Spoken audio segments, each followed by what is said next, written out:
Welcome to Overwatch, and welcome to Probing the Many, welcome to us looking at Pro VODs. Today we're going to be looking at day one of Contenders. If you aren't aware, we're going to be looking at sort of two separate matches in specifically, which are the two really big upsets that ended up happening. And upsets are always interesting because they can provide insight into sort of how things are going to go. The two big upsets, of course, if you haven't been following it, were eUNITED, who were completely dominant for a long time in Europe.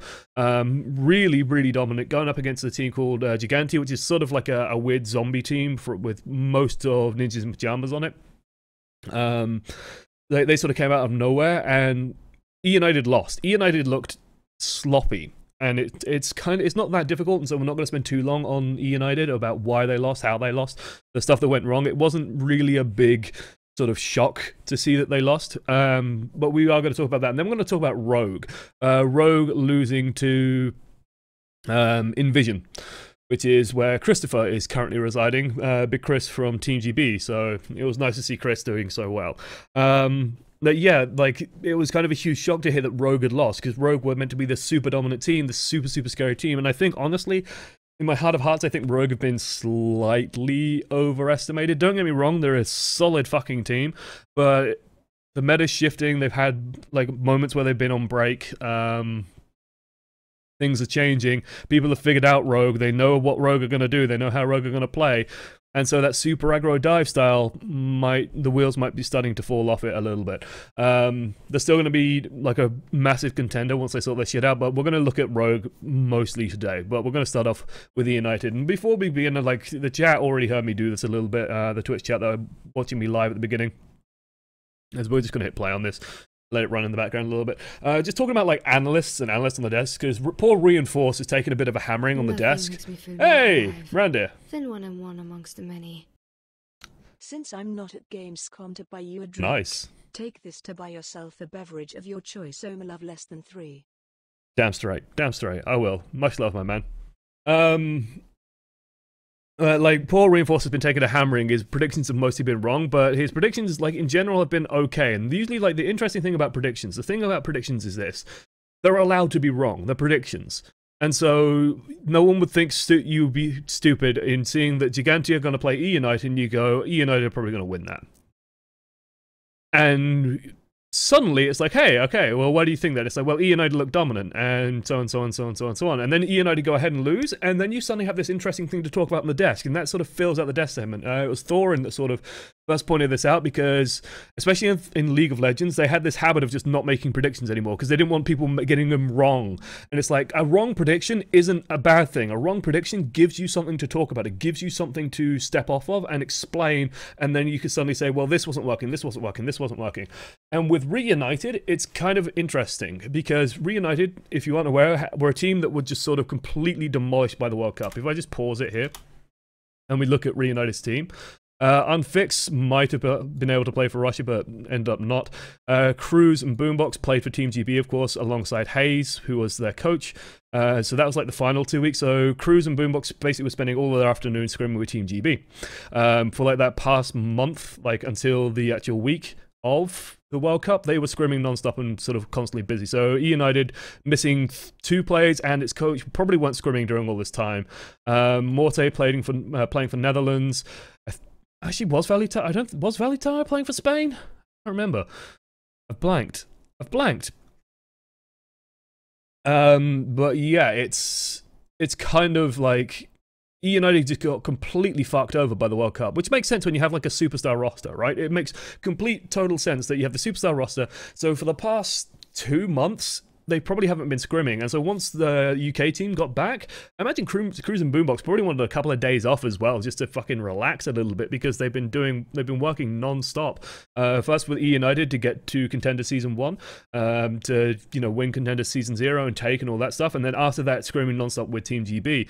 And so it's been kind of interesting to see, you know, okay, well, they were really sloppy. And honestly, eUNITED's loss really does just come off the back of being sloppy. I will say that Sanctum, the map that you're currently seeing in the background, is always a bit of a weird map. both teams opting for triple DPS. Team Gigante just also, like, to their credit, they came out and they played a seriously good game of Overwatch. Like, they played a really solid game of Overwatch. It was quite pleasant to see. It was also nice to see Linkster bring out the Widowmaker during the series, but to me, like, the big issue with eUNITED was you could just tell that they were rusty. The plans that they're executing are actually pretty standard. You know, they're playing sort of, you know, long-range poke, let's try and wear them down, get set up for a dive, find an angle, get in and get a shitload of kills, stuff like that. But the main reasons they were losing was stuff like Sharek going in a bit too early, getting picked off and getting killed, Unfixed being out of position, getting killed, Morte being out of position, being killed. And it was like, I would definitely put most of the blame on Unfixed and Morte, and they just looked out of practice. Like, that was sort of the big thing. They just looked like they were constantly getting picked. I think the best example of this is actually on Volskaya, so we're going to leap forward to Volskaya. But it was just kind of interesting to see, like, how sloppy they looked. Because this is the thing, like, I got to learn some of eUnited's playbook, basically, because, you know, I was helping coach Team UK with Hayes, and so I got to see a lot of how eUnited break down these maps, how eUnited deal with these maps. And so, seeing sort of the adaptations they made in their tactics and how they're going to be handling this was kind of interesting. And you can see very easily on Volskaya, and I think this is like the one game of eUnited that we're going to actually take a look at. It became very apparent that, like, these pickoffs that end up happening shouldn't have been happening, and it's a lack of practice or a lack of proper warm-up, who knows. Team Gigante playing very standard on this map. You have Soldier 76 for Crossfire, Tracer just for poke and harass, and you're playing around the Sombra. The Sombra, this is stuff that if you follow the pro scene, you should all be very used to how this plays out. There's a couple of different ways you can handle this on the offense. There's like 2 different main pathways. We're going to see eUnITED up for one. So basically these guys are just going to take a bunch of poke, they're going to drop down here, or they're going to go over here, pick up the health pack, try and get the EMP built up as soon as possible, and then win off the back of that. There are 2 ways that you can try and fight this. 2 ways. One way is you try and run a Soldier 76, and you can go this way, and you basically take over this high ground, and you just start shooting down. You try and get a couple of quick picks, and basically win by just holding high ground. And even if they EMP you, you're so difficult to dislodge that you just kill everyone. The alternative is you can run a Reaper instead, and you can just try and bully your way in and go up this way and then drop down and take over this room over here with the large health pack in. You just try and force them back off the health pack, and if you manage to pull that off, then you can basically make sure that the Sombra won't get EMP by the time you've killed a couple of people, usually. The big thing is just making sure that you're keeping control of how much poke you're doing, that you're not really doing huge amounts of damage to the enemy team, you're just trying to, like, dislodge Soldier 76, eUnITED, I'm going to constantly call them eUnITED, reUnITED even, eUnITED is the right one. Opting is there for the crossfire, the high ground on the crossfire, so they're just going to try and set up on that. So far, standard as standard could be. Nothing too flashy. There is also a third way you can do things, where you get in behind them towards the defender's spawn, and you basically use your own Sombra, take over the health packs there, and you basically play Sombra versus Sombra. It's more like a Korean adaptation. The big thing you'll notice is Unfixed gets poked down and killed. And this is because they are running like a mono-tank sort of team lineup, so Unfixed has to play super carefully. He runs out for a bit too long, Boombox gets distracted for 2 seconds, Unfixed takes some damage from stuff, Fraggy basically lands on him, and down he goes. And this is sort of very uncharacteristic of eUnITED. When now Sharek's gone down, they're all split up, and they're all just getting picked off one by one. There's not really any of that energy or aggression that you're used to seeing out of eUnITED, that kind of snappy, super aggro play where, you know, they'll get damage to someone and then Cruz and Valutai will just appear and kill someone. It's just not there. Like, that spark is not there. And this makes sense because, basically, eUnITED's style is very difficult to make work. It's one of the harder playstyles to make work, especially against, like, practiced and rehearsed teams that kind of know how to deal with aggression. When it's a team that sort of, you know, this is why we ran it as Team UK as in the World Cup, is A, we had players used to it, and B, we suspected that the enemy teams won't be as practiced against it, won't be as developed against it, so we'd have an easy time just hitting them with super high momentum. Against the Gigante, a lot of these players have been playing with each other for a while now on NIP, and you know, they're all Finnish. Finns are emotionless, cold, unfeeling, killing machines, so they're not going to really panic either. So you've got to be a little bit careful about that. So in chat, Missile Maze, could you use May on attack here to block the entrance to the health pack and split the defending team up? I'd say that you just run the risk of just dying on the way in, or the enemy team will just rotate away from you, and then you just won't kill anyone. Like, they'll spot you have a May, and they'll probably just rotate around, and then they'll just keep the fight up and just win the fight straight up. Is my suspicion with the May. I haven't seen it tried, but I would be skeptical. Like, I understand the thinking, because if you think of it like Route 66, it'll work, but on Volskaya, there's just, like, on Route 66, it works because you're bottled into a narrow corridor, and even if you expect the Mei, it's easy to avoid it.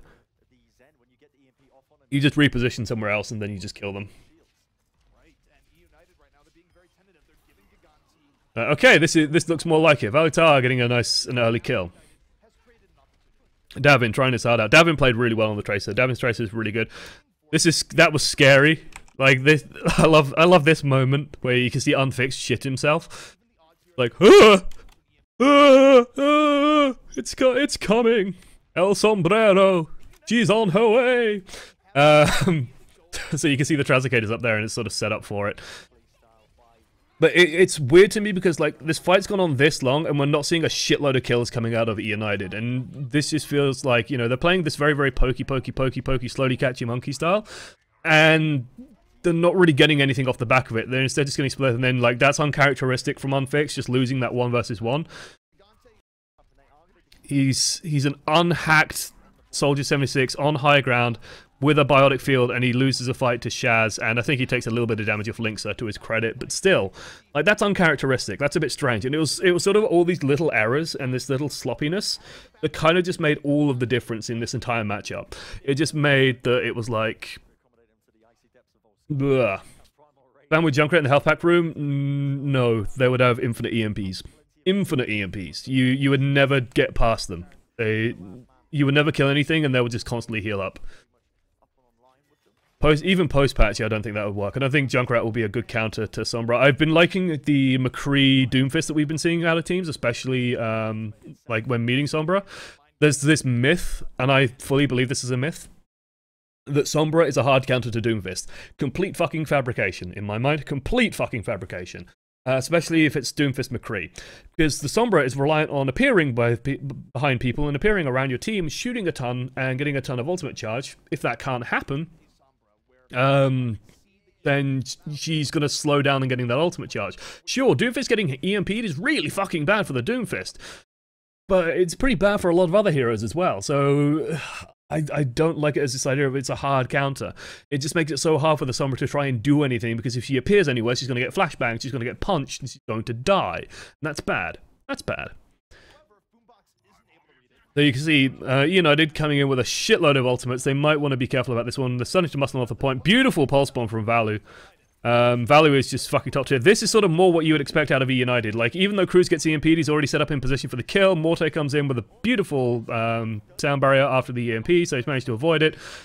They've had to commit a shitload of ultimates to do it, but they're managing to sort of just tip the scales. Valu getting a good kill. Davin coming in, though, being an absolute hero. Davin's play was exceptional, I would say, on the Tracer. And he's managed to sort of bring it back for his team. Unfixed couldn't last long enough. No one could survive long enough. They committed 3 ultimates and lost, ultimately. Kind of a shame, but they do have Transcendence, at least for the next fight. It was kind of a long fight, so they're going to go in expecting an EMP for the next one, probably. Just because, you know, the fight went on for a little while, so Sombra's going to get a couple of ult boosts out of those health packs.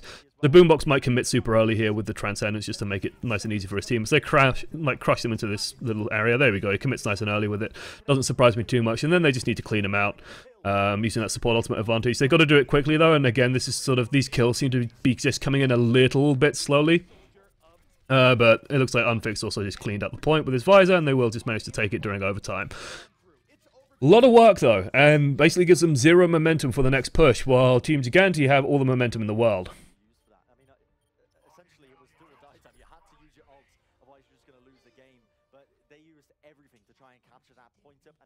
Do you think it'll take? Do you think they can get back in the groove for next week, or will it take longer? I don't think it'll take too long. It also depends on, like, if they want to change up their tactics and stuff like that.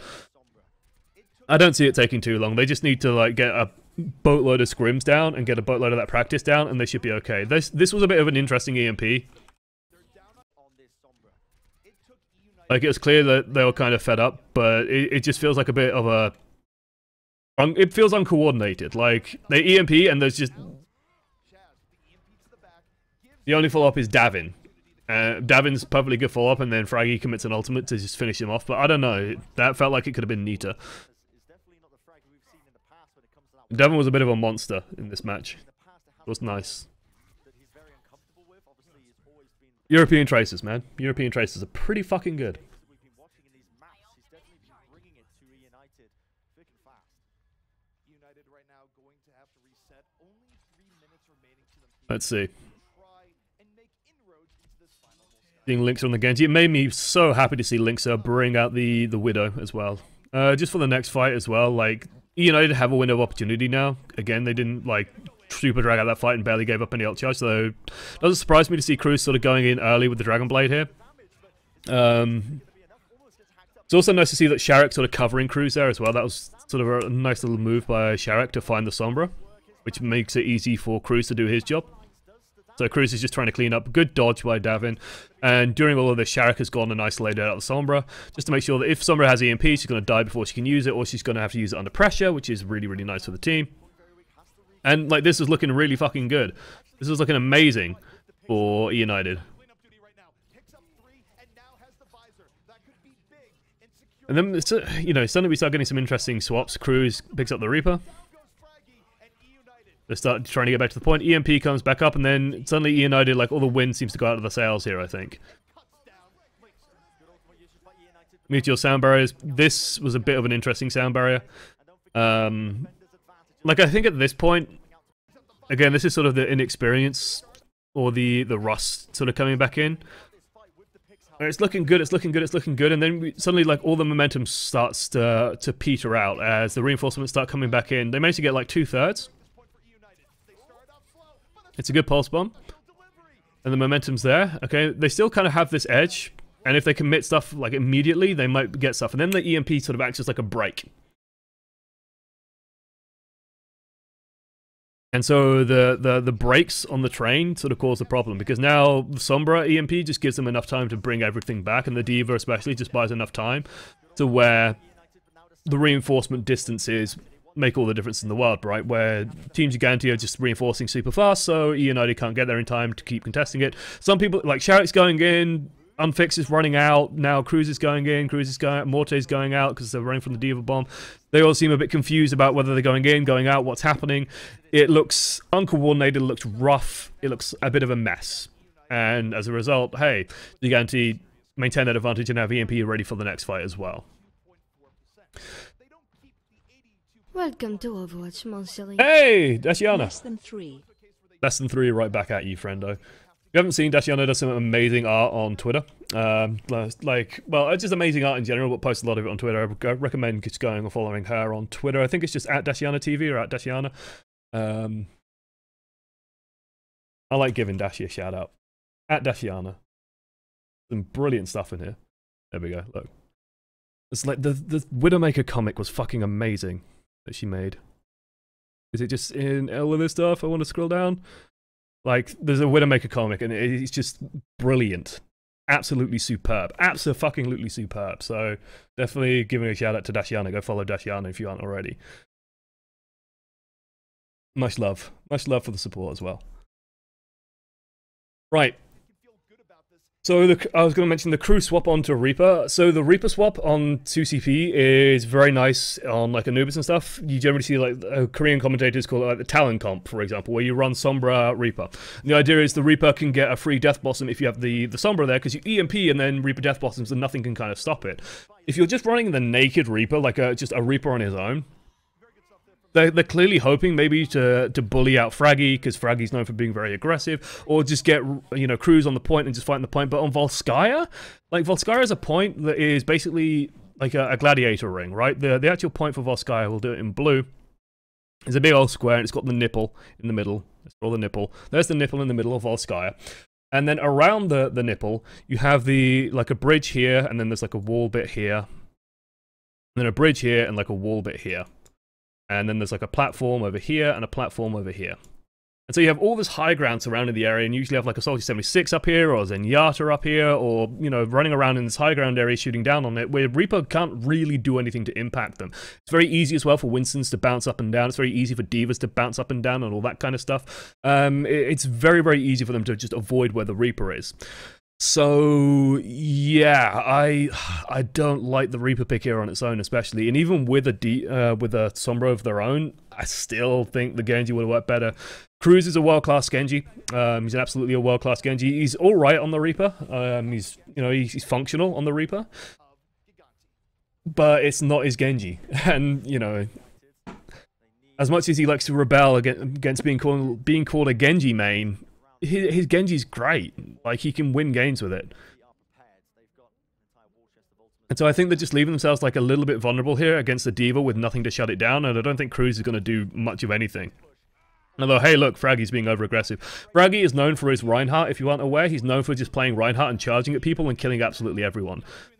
So they get this nice and early kill. Shaz is... managed to find Boombox. Easy kill on Boombox.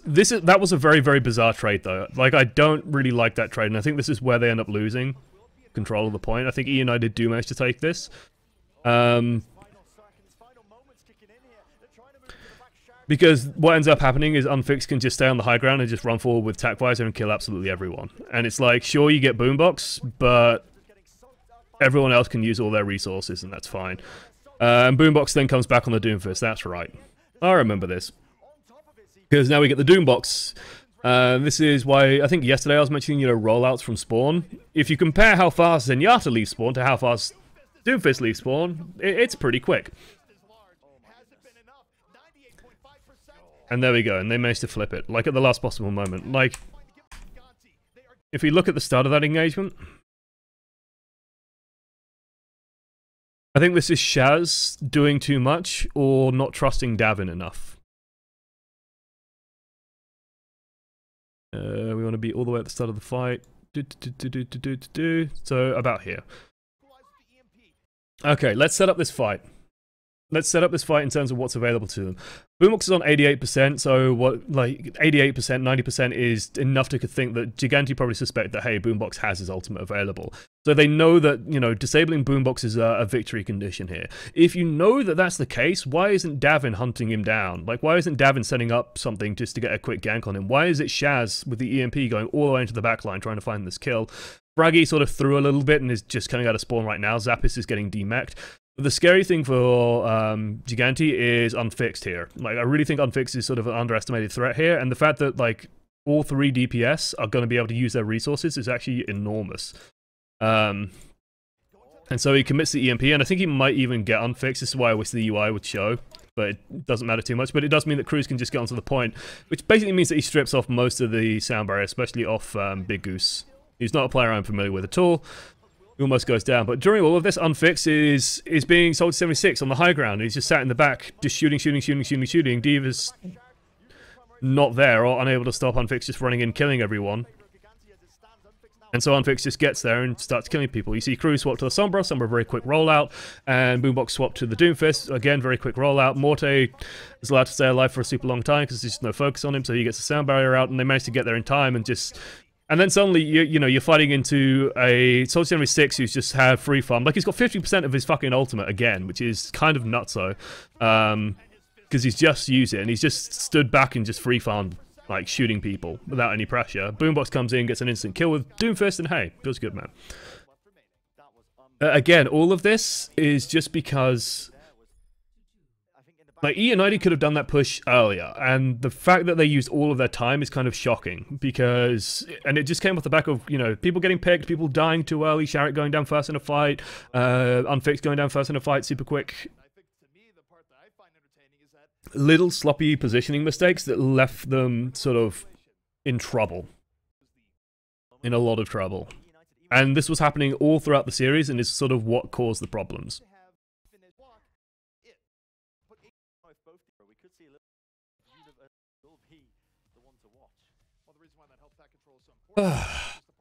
So, this is where we're going to see Gigante use sort of the Korean style offensive. This is a really cool style. Like, I haven't watched like a huge volume of Apex, so it was kind of interesting to watch this. I really like it as a playstyle as well. So you peel around the back, Winston sets up his bubble, team funnels in, notice they don't go straight for the point. Instead, Shaz has gone and taken this health back, and then you think, wait, what? Gigante just defended, surely. Why are they defending again? Oh wait, no, this is their offensive. And they're going to take these two health packs back here. And they're going to play around these, and basically what it means is they have 2 health packs and the high ground to play from, where eUNITED, if they want, you know, if they just stuck in the low ground here, in the health pack room here, it's going to actually be very, very hard to hold on to that, and they're going to be playing into a Sombra that will probably charge faster on the offense than it would on the defense. So Shaz would have an advantage going in, which means Shaz lands the EMP first, which means Gigante can probably just go in and scoop it out. eUNITED adapt to this by doing a rotation, and they move to the back here and just sort of start poking down to take this side of the map. Even this is going to sort of struggle a little bit. I think that eUNITED, like, it's a clever adaptation. The only downside is that they don't have a Soldier 76 with this, because Cruz isn't the greatest soldier in the world, so he's playing Genji. If they had a soldier and sort of did this kind of positioning, that would be a lot stronger. But instead they're forced into playing from the point, and this even means that Sombra might, like Shaz might even be able to force them out of this health pack over here. It's really, really cute, and it basically means that eUNITED have to be super careful with the damage they're doing, and Gigante get an EMP first. This was sort of a nice spot by Unfixed, and it was really, really stupid, I think, of Shaz to get killed here. That was very, very nice by Unfixed. They do trade the D.Va mech for it, but it's not that big a deal. The big thing is that he has to try and sort of get his mech back ASAP. Boombox has to sort of use this opening, and like a lot of pressure is on Boombox now to get that EMP off, because they need to clear this shit out, otherwise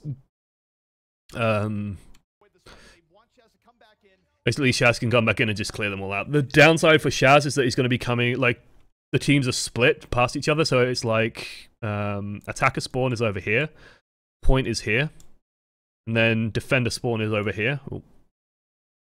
Actually, we need to reverse these colors. Attacker spawn, because the attackers are in blue, is over here. Point is here in the middle. And then the defender spawn is like all the way over here. Wait, I have more colors? Wait, what? Oh my god, I have more colors. A whole new world. Oh my god, I have so many colors. Oh, look at this, I have an orange. Oh baby, sorry, I didn't know I had all these colors available to me. Oh my god, yes, look at this. Right, that makes it way easier. I was just working with 4 colors before. Now I have fucking like 10. Oh my god. Okay, let's go. So it's kind of awkward because like the defenders who let's do the defenders in orange. There we go. The defenders are kind of all positioned here, and they can easily like peel this way. Meanwhile, the offense is all positioned like over here. So for Shaz to get back, he has to sort of go through the team. On the bright side, Shaz already has EMP, so he kind of wants to go through the team anyway. Doesn't really matter too much. If this was a Soldier 76 or something, that would be a huge fucking problem. I'd say that there's a lot of pressure right now on eUNITED to get something done, and I don't think they're getting enough done. Like, they're just sort of letting them regroup and letting them push back, and I think Boombox has missed his window of opportunity here. And as such, Shaz gets his EMP off first. It's not necessarily the best thing in the world, because it does mean that Boombox gets control of that health pack, but the kills come in too quick anyway. And it's kind of a problem. I think eUNITED just missed that window of opportunity where they killed the D.Va, they killed the Sombra, and then didn't use their own EMP just to flush out the rest and then try and just bounce back and maintain like a stagger or something like that. It just seemed very, very weird to me that they sort of kept the brakes on and then sort of let Shaz get back in, let Shaz get his EMP off, and let Gigante take initiative.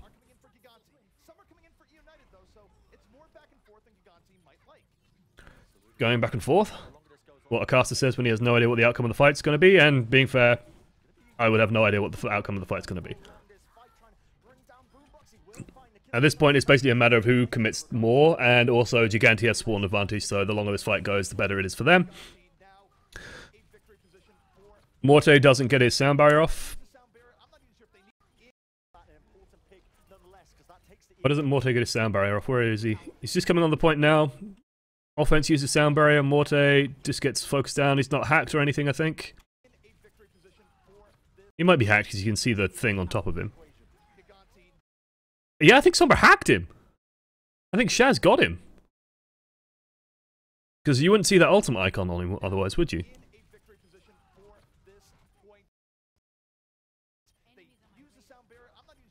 Nice job, Shaz. Very nice job, Shaz. Yeah, look, I have colours. I have green. I've got this lovely sort of maroon. One of my favourite colours. Gru's trying his art out. Getting 2 with the Dragon Blade. Not quite enough, unfortunately. Okay. Next fight coming up, Lynx has Dragon Blade. That's absolutely huge. They know that Morte, for a fact, has Sound Barrier, but Sound Barrier isn't that cool.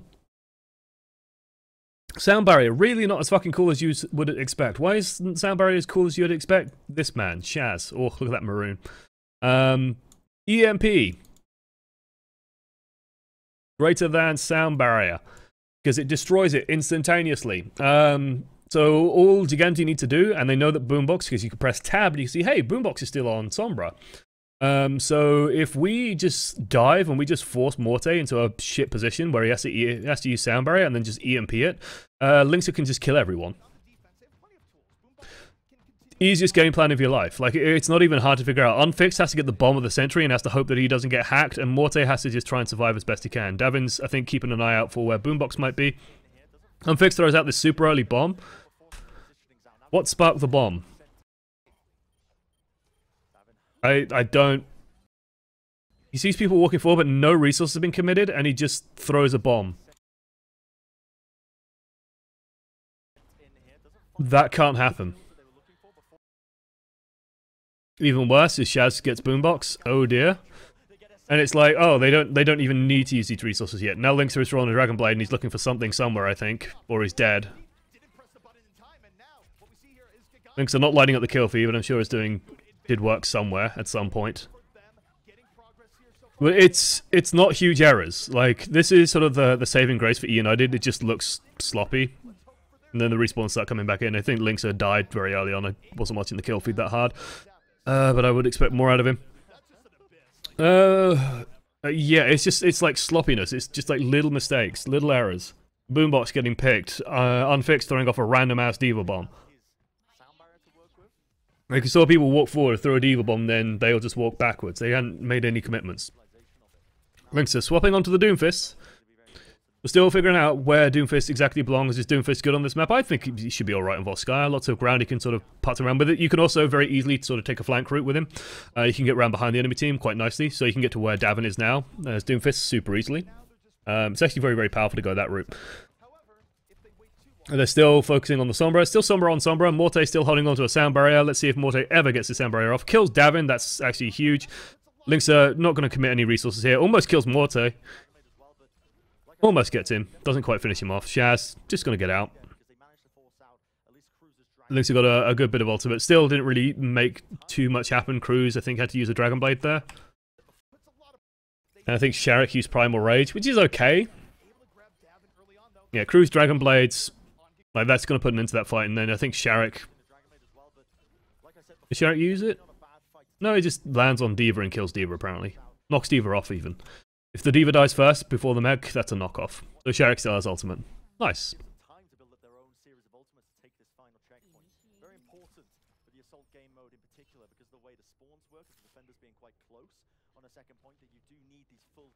And then the weirdness happens, where Cruz swaps onto Pharah. Pharah, to deal with the Doomfist, the issue with this is kind of one of the issues in eUNITED, where...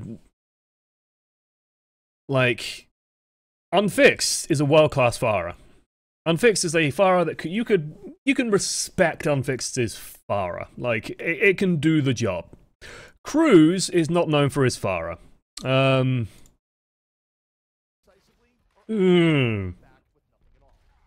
And I understand that Genji might not be the best pick against Doomfist, but this just feels desperate to me, and this feels like, you know, we're just going to try this and see if it works, which I don't think is what you should go into a pro-level match with.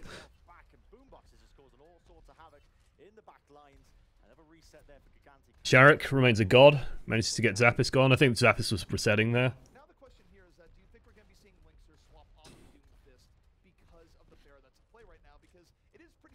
The question, yes, ZP asks is, will Lynxer give up on the Doomfist? I really don't think so. Cruz should have swapped to McCree. Maybe. All the Pharah plebs? I know. This is all just going to come down to, like, the nice thing about the Pharah as well is that it's pretty much immune to a lot of what Gigante are running, so he doesn't have to worry about Sombra, doesn't really have to worry about Tracer. They're putting good pressure on Davin. Sharek somehow goes down, like I would have liked to have seen that. I'm not gonna lie, some of the camera work on Contenders has been spotty. Like, I'm watching Sharek's health, that looks like he's just getting, yeah, he just gets focused down on point. Like, there's nothing that saves him, he just gets drilled, focused and killed. Because Morte's paranoid about using a sound barrier, and so he dies with sound barrier. Hey, Zuby! Hello. Hello, friend. EMPs have been committed, and it looks like Gigante get the advantage out of it because Big Goose manages to get his sound barrier off. Morte died with his on, so he's going to have to use it on the spring back. 2/3 of the point have already been taken, so you can't really afford to take any risks anymore. They're trying to stall. Morte gets the sound barrier off, does manage to get on people. Linksa almost gets a good ult. Does get one. Cruz gets two, which he really shouldn't have. The Diva does manage to take him out.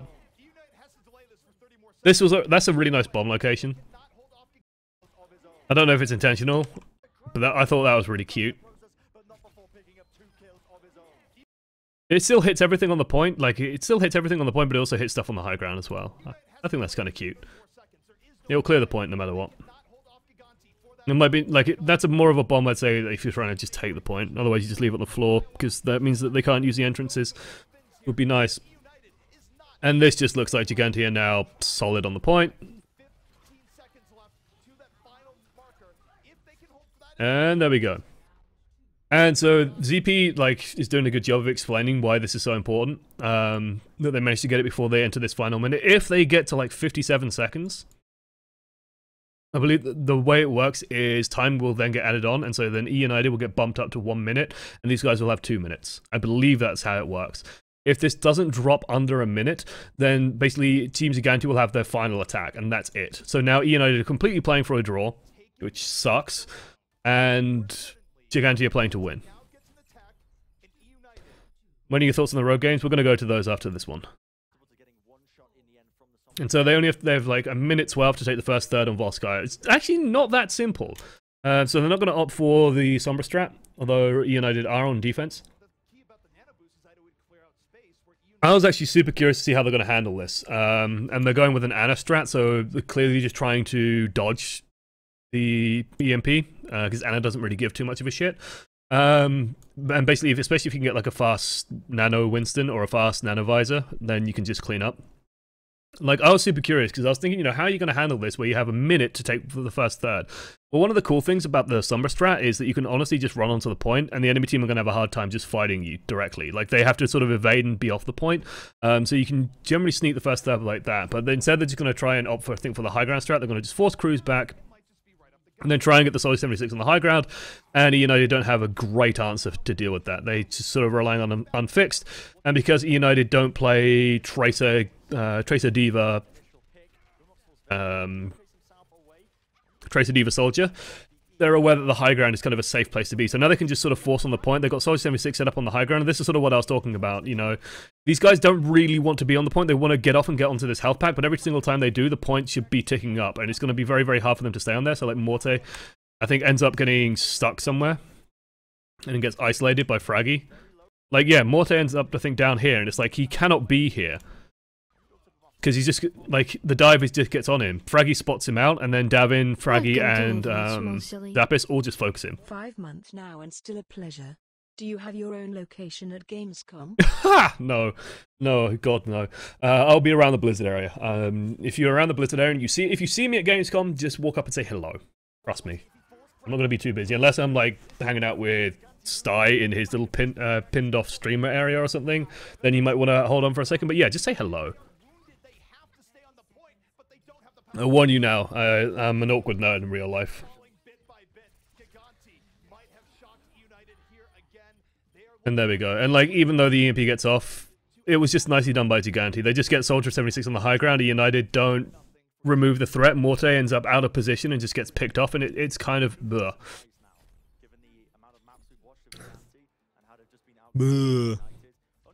Sty streams, it's been announced, guys. It's long been announced. Gamescom, Stylosa, Valk, Queenie, and Loserfruit. No, is Loserfruit elsewhere? I can't remember. I think, is Loserfruit going to be there, or am I thinking of something else at BlizzCon? I'm not sure. But Sty, Valk, and Queen are definitely going to be there streaming. I think it's Loserfruit as well. I think they have 4 streamers there. Star's not a streamer. Star used to be a streamer. He's actually a good streamer. United should be winning these fights, should be winning these engagements. It's loser fruit, yeah. Again, it's just not working out for them. No, it isn't. And again, you stop and think about how we saw It's okay, I'm sure most of your channel's full of awkward nerds. Damn straight. Long live the awkward nerds. This is also one of the weird things about contenders, like the frame rate will suddenly plummet every so often. Right. So, like, the big reason why eUNITED had an upset is they spent like a month and a half without proper practice, and it showed, and it was sloppy. It wasn't some great tactical error, it wasn't some great flaw, it's just they need to get back in form.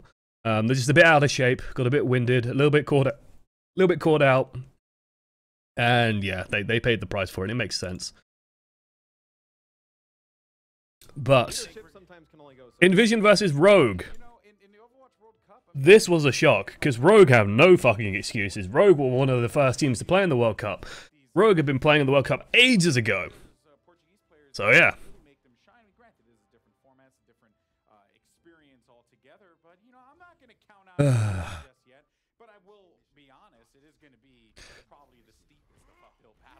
I need to learn from Korea to stream properly, if only. If only. Still better than the Australia World Cup opening? Yeah. It feels like the beginning of every broadcast, it's like production still figuring shit out. And it's always a bit sad, because it's like the beginning is when you, like, first impressions matter, right? And if it looks sloppy, it's sloppy. Okay, Envision. They got Big Chris. Like, in terms of, like, well-known players in this fight, all of Rogue, well-known players. Big Chris, UK superstar, UK ledge. We're just going to put leg. So he's a UK legend. Sieni, also a player that's been around for a long time, generally a very strong carry player. So yeah, I have a dream to be the best basketball player in Overwatch. I think it's a little bit of a one-dimensional sport there, champ. It was interesting to see the Reinhardt come out here. And then AKM just completely flubs the Doomfist. Oh bless, oh bless. Luckily it doesn't matter because Soon is a fucking beast. This was uncharacteristic, I would say, out of AKM. He charges in, he misses, he dies. You just... Oh bless. I know Fazix from Harblue Stream. They duoed back in the day. Okay. They're not players I'm hugely familiar with. Rogue, like, a lot of these players were playing back on a team called Melty, like, way back in the beta when they were fucking kings. Yeah, AKM played for Liquid for a while. They've been around. They have been around. But this is... Guys, this is why Doomfist is fine. This is why Doomfist just... I'm fine with the PTR nerf. It seems okay. But yeah. AKM gets killed, but then Soon just comes in and absolutely devastates everyone. Unko lands a fucking god tier grenade, and Soon and Nico just demonstrate why they are a dive combo to be feared, and they're doing this into a Reinhardt, and yeah. And this was sort of like, oh, this feels about right, to be honest. Envision engage, trying something a bit strange. They just engage forward. For some reason, running like a Doomfist comp, but without the Doomfist. Zarya, Zarya, Rhine, McCree, Doomfist is sort of becoming one of the main Doomfist comps that we've been seeing. So this was kind of a surprise to see come out of them. Poor Chris, completely isolated, left alone. Another mistake out of AKM. Sorry, I'm just going to enjoy this moment for Chris, for Big Chris. Chris gets punched into a terrible fucking position. He's cornered. The vultures descend upon Big Chris. And it's like, AKM punches him and he's just like, the team's got this. The team can handle a Reinhardt on 150 hit points. That's no big deal. Nox, meanwhile, has also dived into a McCree Zarya and just fucking died, so that's a little bit sloppy. Nico's sort of getting pushed back as well. Now the rest of the dive comes in with AKM. Chris has managed to charge out of there and kill Anna. Sloppy. Sloppy. Like... AKM played peel for a moment and then completely stopped peeling before when he needed to keep peeling, and as a result one of the supports have died. Luckily AKM's still alive and still punching people in these long protracted fights. Doomfist does extremely well, as will the Winston. So it's not too big of a deal. Nice sleep dart coming out there. And Nico goes in, goes big. This is what you would expect out of Nico. Just cutting people apart. He does eventually go down, like I said, with yesterday coaching many Genji. Like, Genji's just using a Dragon Blade without any other support ultimates around. Very often you'll see people just try and focus down the Genji. You might get a kill or two still, because he kills things really quickly, but it's very much doable. Rogue should be feeling, you know, Rogue no doubt feeling pretty good at the moment. They should have realized by now that, you know, this isn't as easy perhaps as they were hoping though. AKM's definitely been punished. Then Nano Winston goes in, Doomfist gets an instant kill. This is sort of what you expect out of Doomfist these days. Soon she's going to clean up. Not a big deal.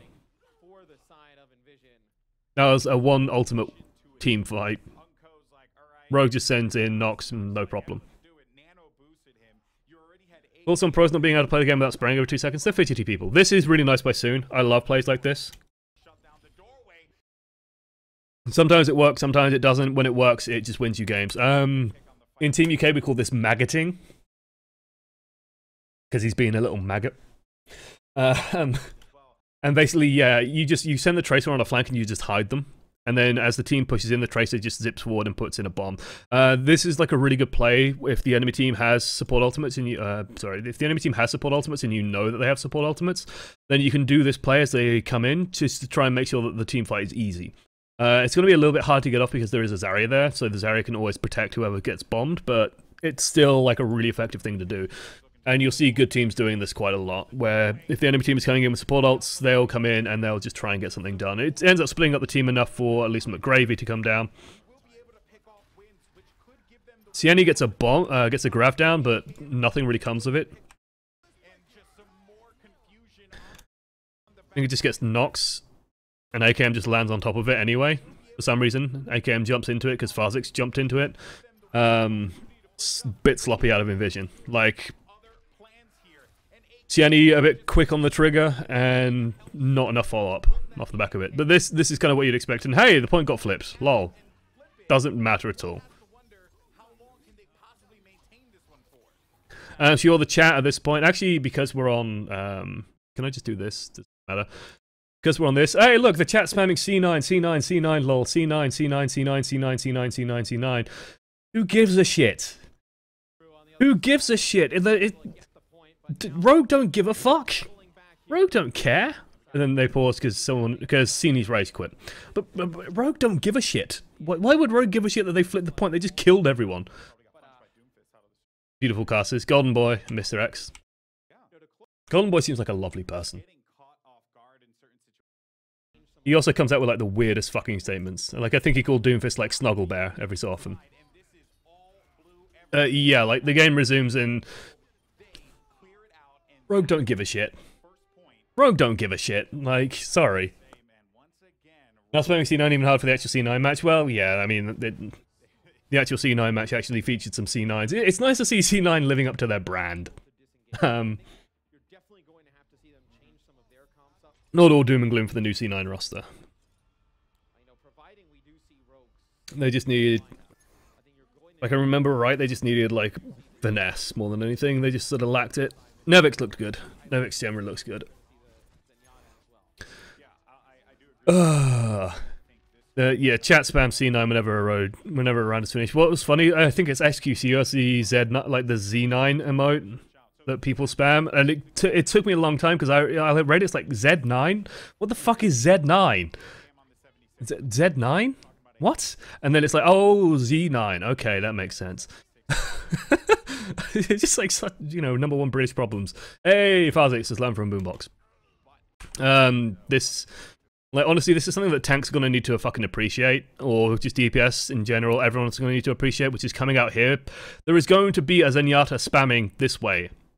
Like, it's always going to happen. There will be a train of orbs coming this way.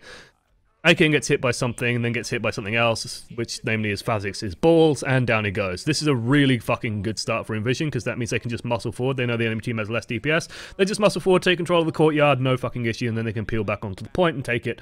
Rogue, to their credit, sort of, they don't give anything else. You know, they know that they've kind of had to give up the space, and then when they're all six again, then they can just regroup and sort of go in. They live up to their motto, avec les six, whatever. Avec les six, and they go together as six, and then they can start doing stuff. But they had to concede the point in doing so. But honestly, it's okay. Like, I think there is a trap in Overwatch, and I've sort of talked about this before, which is people over-focus the value of taking the point when winning a fight is more important than taking the point. So they end up winning the fight. It was a beautiful fucking bomb from McGravy. Almost gets 3. And honestly, that could just save them here. And yeah, it does.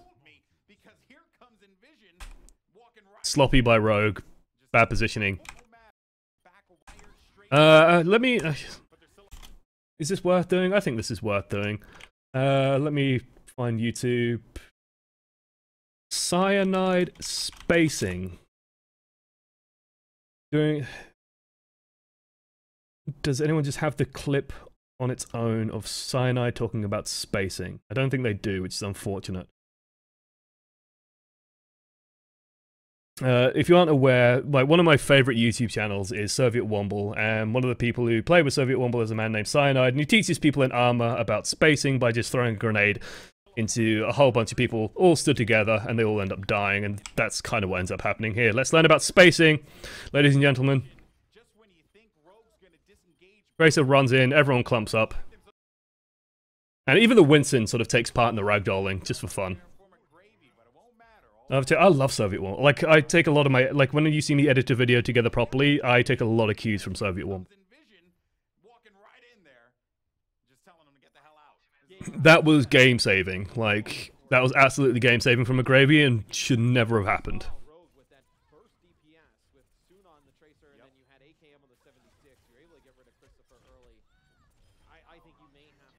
Ooh. Ew. Ew. And, like, if you were watching this, you would be correct in saying that Rogue looked like the better team. It's just like Rogue occasionally seems sloppy or cocky, and that's just sort of hurting them every now and then. AKM pushing out. They have tons of ultimates available. Everyone's ultimates are now coming online. Rogue in the defensive position, though, so they can take advantage of it. They have bomb available, so you can see soon. Once again, setting up a maggot. Almost gets McGravy. Like, this is what I like out of Soon, and he's sort of doing it again. Like, this positioning is basically saying, you know, Nico and Soon are just waiting for an opportunity. They're waiting for the team to tell them where people are. Soon's just going to dash in, try and get a bomb, see what they can do. If not, Nico can always go in with a sound barrier and just try and clean everything out. Like, they're just setting themselves up with winning plays. Unfortunately, Unco gets spotted out, has to trance early. Nico gets the Dragon Blade out and kills someone. They have 2 support ultimates. How that happened, I don't know.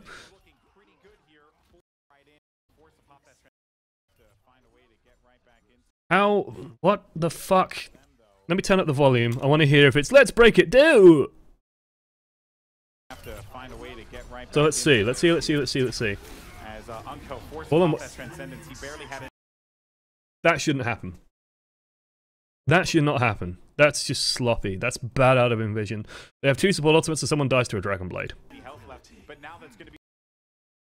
246 for teaching about spacing. There we go. Okay. Honestly, I don't want to, like, rebroadcast too much of this, but it's just so fucking funny.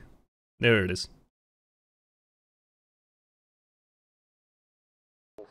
Need. Stand by. No, don't let them back in. I'm teaching them a lesson about spacing. Right. Lessons about spacing. So they all just fucking stand around in the spot. Didn't know that Tracer can get up there. It's a really cool pathway. Is there a good angle on it? Basically, as Tracer, if you stand on top of this, you jump onto the slope over here, and then you can jump across and get over to the high ground over there. So a nice little boost. That's going to be their chance to go ahead, dive right in, get in their face. And so far, this is looking pretty good here for Rogue as they clear out. That was sloppy out of Envision. They had 2, like, they still have 2 on the bright side. They still have 2 support ultimates, and the enemy team only has 1. But that should not have happened. Nico should not have got that much value out of the Dragon Blade. I don't know whether Envision were intentionally playing for, like, a low eco fight or what, but I'd say if they were playing for a low eco fight, they needed to pull out or die a lot quicker. Like, that couldn't be that long. And Nico's going into the backline again. Sound barrier comes out. Okay, they're pushing in. The dive is good. They get wins as well, which is important because wins have the support ultimate. This is good target focus. This is, like, really, really good focus calling. I see Christopher's hand in this. I see the training that we put on Chris has been paying off dearly. This is really, really nice.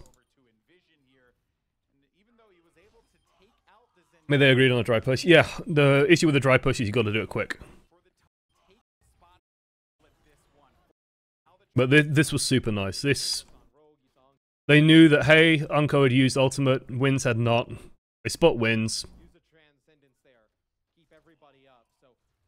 People are getting threatened. Dive's already going in. Use sound barrier aggressively. Let's go in. Let's put all the pressure on Wins. Wins doesn't have enough time to sound barrier himself. Will die, and then they can just easily follow that up with a second support ultimate. Clean up the rest of the fight. Simple as you like. They don't need to use Dragon Blade. They don't need to use anything else. They can hold on to it and just clean up. They even get the Winston ult, which I think is kind of a strange trade to make. Nox gets a kill. Doesn't really matter. Now they're getting staggered. Like, again, Rogue just needed to disengage that a little bit quicker. Just see the point, see the ultimates come back with as much eco as you can. They spotted that Soon's gone into the back line. Soon, again, setting up to be opportunistic. I really like this play out of Soon. It makes it so difficult for stuff to happen, like, because they know that Phasix died during the last fight. That means that Soon can set up to just spawn camp Phasix. Very, very easy for them. Spawning out the Zen. This was strange by Rogue, and Rogue should not have been surprised that this happened. It feels like Rogue was just expecting Envision to be passive. So it's like they have no D.Va, and everyone's just pulling out this way. Maybe to go and scoop up Soon, I don't know. Seems a bit of a strange decision to me. Like, they're just doing this full wraparound, and then it's like the Zen is just completely isolated. What the fuck do they think is going to happen? They're playing against a dive comp. Tracer, Genji, Winston. Oh look, it's a Zenyatta out completely on his fucking own. Thinking emoji. No shit, they're gonna dive him. Like, please kill my Zenyatta. Welcome, sir. Kill my Zenyatta. I must be hospitable to you. Soon with a good bomb at the very least. It's not quite McGravy's earlier, but hey, it'll do. Desperation out of Nico. It's a good self-destruct. I like these self-destructs. Like, this to me is textbook use of a self-destruct. It's a little bit unfortunate that, you know, he's completely on his own. Enemy team engages, they use sound barrier, you put self-destruct down to where the enemy team wants to push in. Very, very good. Because it basically nullifies the effect of the sound barrier. They do end up killing the D.Va as a result, which is a shame, but they trade it for the D.Va, for the Zenyatta, which is okay. It's a little bit of a shame that there's just not enough reinforcements there. That pulse bomb earlier sort of managed to save it for them. This seems a little bit bold, just trying to sort of force this when you're already on 99%. But maybe if they got this the visor out, that would have been worth. But otherwise, ugh. Again, just had to be a little bit quicker in calling that fight was done. I think if Sieni got more or managed to get back into his mech, that's when you go back in. Otherwise, you just don't.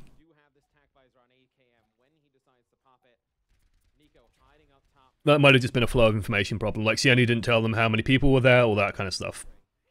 They know that, you know, they used sound barrier last fight. Unco probably has trance, so let's dive the shit out of Unco, force their trance, and then we can use our support ultimates and win.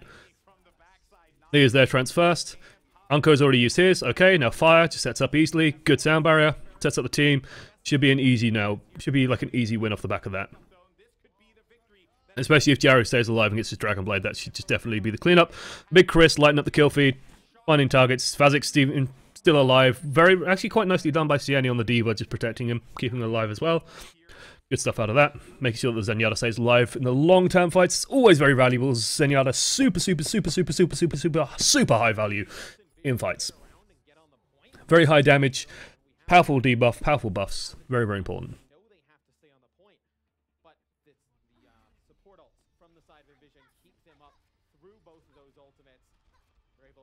Just good ultimate control out of Envision. Now Envision going to change it up. Why did Rogue use 2 offensive ults at the same time? They didn't, did they? They went into this fight with just Transcendence. I think you're confusing the sound barrier on one team with the Trance on another. Rogue used both Blade and Visor. Okay, that might be... Oh, what? 2 offensive ultimates. Okay, that is just a miscommunication, I guess. Or they're just hoping to get some picks, but yeah, that's sloppy. Like, Nico, like, this is just poor setup by the looks of things. There's no way this is intentional. Especially into a trance.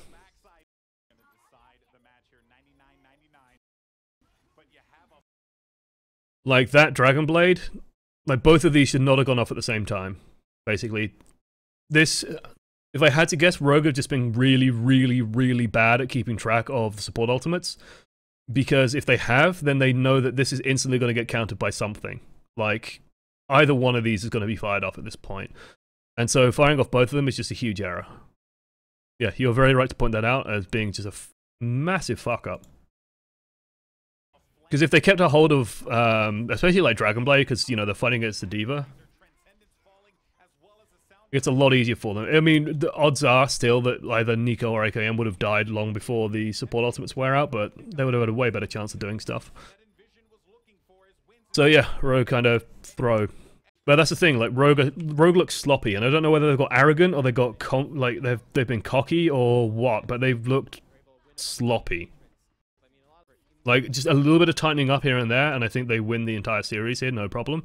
But it's just, it's weird little mistakes that they're constantly performing. Pharmacy. This is the American bracket, so it does make sense. It's the American bracket, but we have a French team and a team with, you know, Brit. I think Sieni is Swedish or Finnish. He's Finnish. Yeah. Not sure about the rest. Pharmacy on both teams. Just complete mirror comps. Yep. Both teams playing relatively aggro into each other. This is basically who lands a rocket first and who follows it up properly, and it looks like it's going to be Envision, managing to get on the Winston. Meanwhile, Envision loses their D.Va. That's actually huge, and I think Rogue might get the better of it as a result. AKM actually taking a lot of damage here. Where the fuck is Mercy? Mercy. Here you go. There we go. Can't leave your fire that low for that long. And this should just be an easy cleanup now for Rogue. Sieni gets AKM. Why is AKM being left alone? Why is AKM being left so alone? What the frig is happening?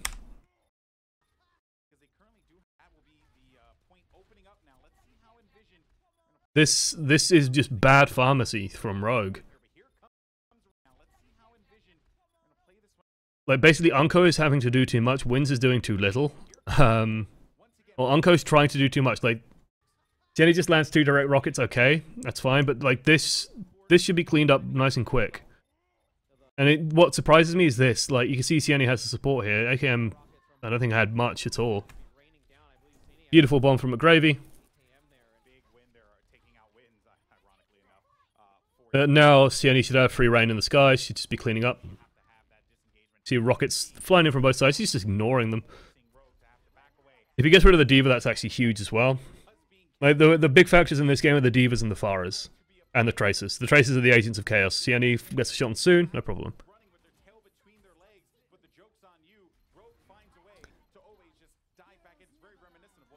Nico committing a lot, not Nico, Rogue committing a lot to this fight. I'd say Envision would be okay. Like, I would say that the ult from Chris is maybe even a bit wasteful. Envision just don't commit any resources to this fight, let it go, but stall it manually. Like, stall it with a... I guess you would call it like a dry stall.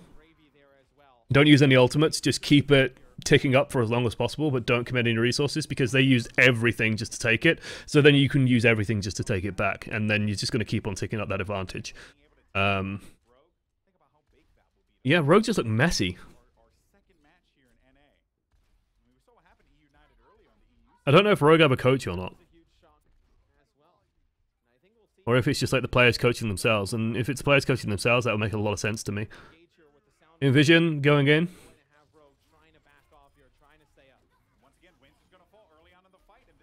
Just easy use of resources. They have more resources to use. They're just going to use them all to take the point. And that should just be a quick flip back. Yeah, no problem. No issue at all. And Fazix didn't even have to use his ultimate. That was so one-sided. So, keeping up now in support ultimates, although Fire is a long way behind. Let's see. They have a coach manager, but all strats are done by the team. That makes a lot of sense, to be honest, from what I'm seeing.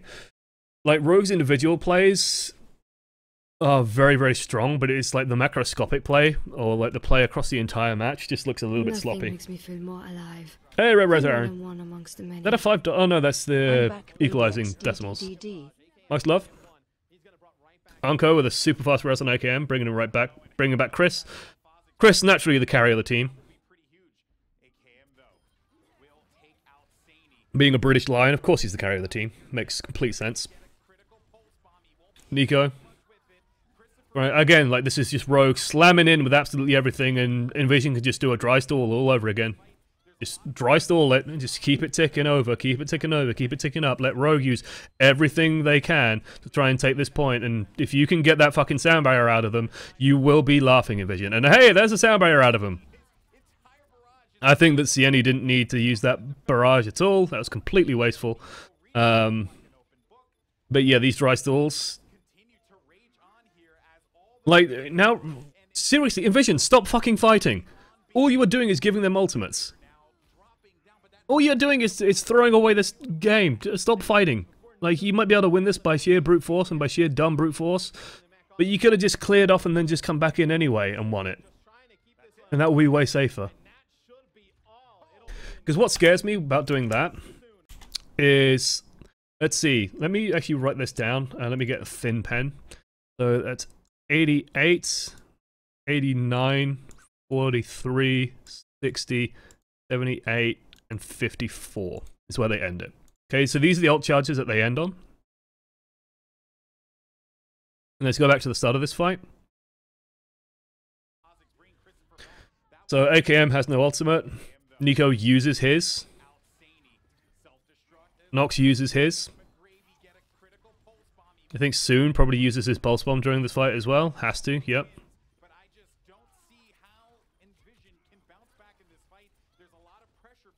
And so, like, they use all of these ultimates during the start of this fight.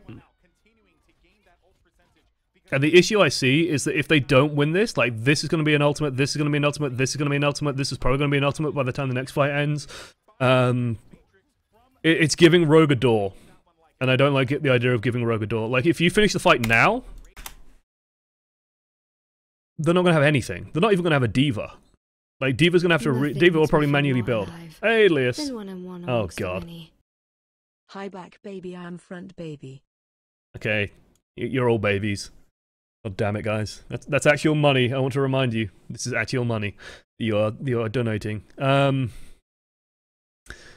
you, though. It is appreciated, but still. Guys... Be careful with your money. Right. Is it ironic for a streamer to be advocating financial, like financial care, I suppose? I guess it is. I guess it's bad for my business money. Fuck it, spend the money, live a little. Spend it all on me. Anyway. Like, if you end the fight now, 40%, 46%, 18%, 50%, not even in mech, 16%.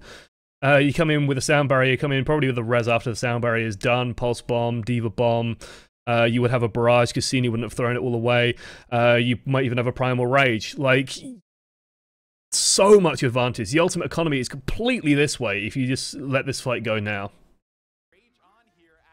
Because what scares me about this is that if, like, Soon just goes off, and he's Soon, so he can just go off, you just lose. And, like, you know, for the first split seconds here, I will be going, oh, we've just committed sound barrier to this, Mercy's died, we lost D.Va Meccan, everyone's dying, and then, thankfully, McGravy comes back, Jericho comes back, Cassini just starts cleaning up, whatever. The D.Va being out of mech, I think, was probably the biggest factor in that, where if Nico managed to get back into mech earlier, that would have been a huge problem, but... Man. Risky. Dicey. And yeah, this was a shock. Because on paper, Rogue are just infinitely better than Envision. Like, Rogue are fucking considered toppest of the top. They are a scary team, they are the team to beat. And Envision, like, this is a relatively new roster with a lot of changes on it. And they just beat Rogue. They just beat Rogue. What the fuck? Holy hell. That's huge. Next map, Numbani. I think the worst part about the production of this was, I think, on Assault, it was spelled like... Ashu, and I think it was like Ashualt. No, it had like an extra fucking letter snuck into it, or it might have been an R stuck into it somewhere. I don't know. They managed to typo this. You know, like a lot of the things that just went well for them in that game, and really to get their perspective, because there's so many takeaways from it that I'm sure. It's like, how do you typo that? Come on, Blizz, please. Check your assets.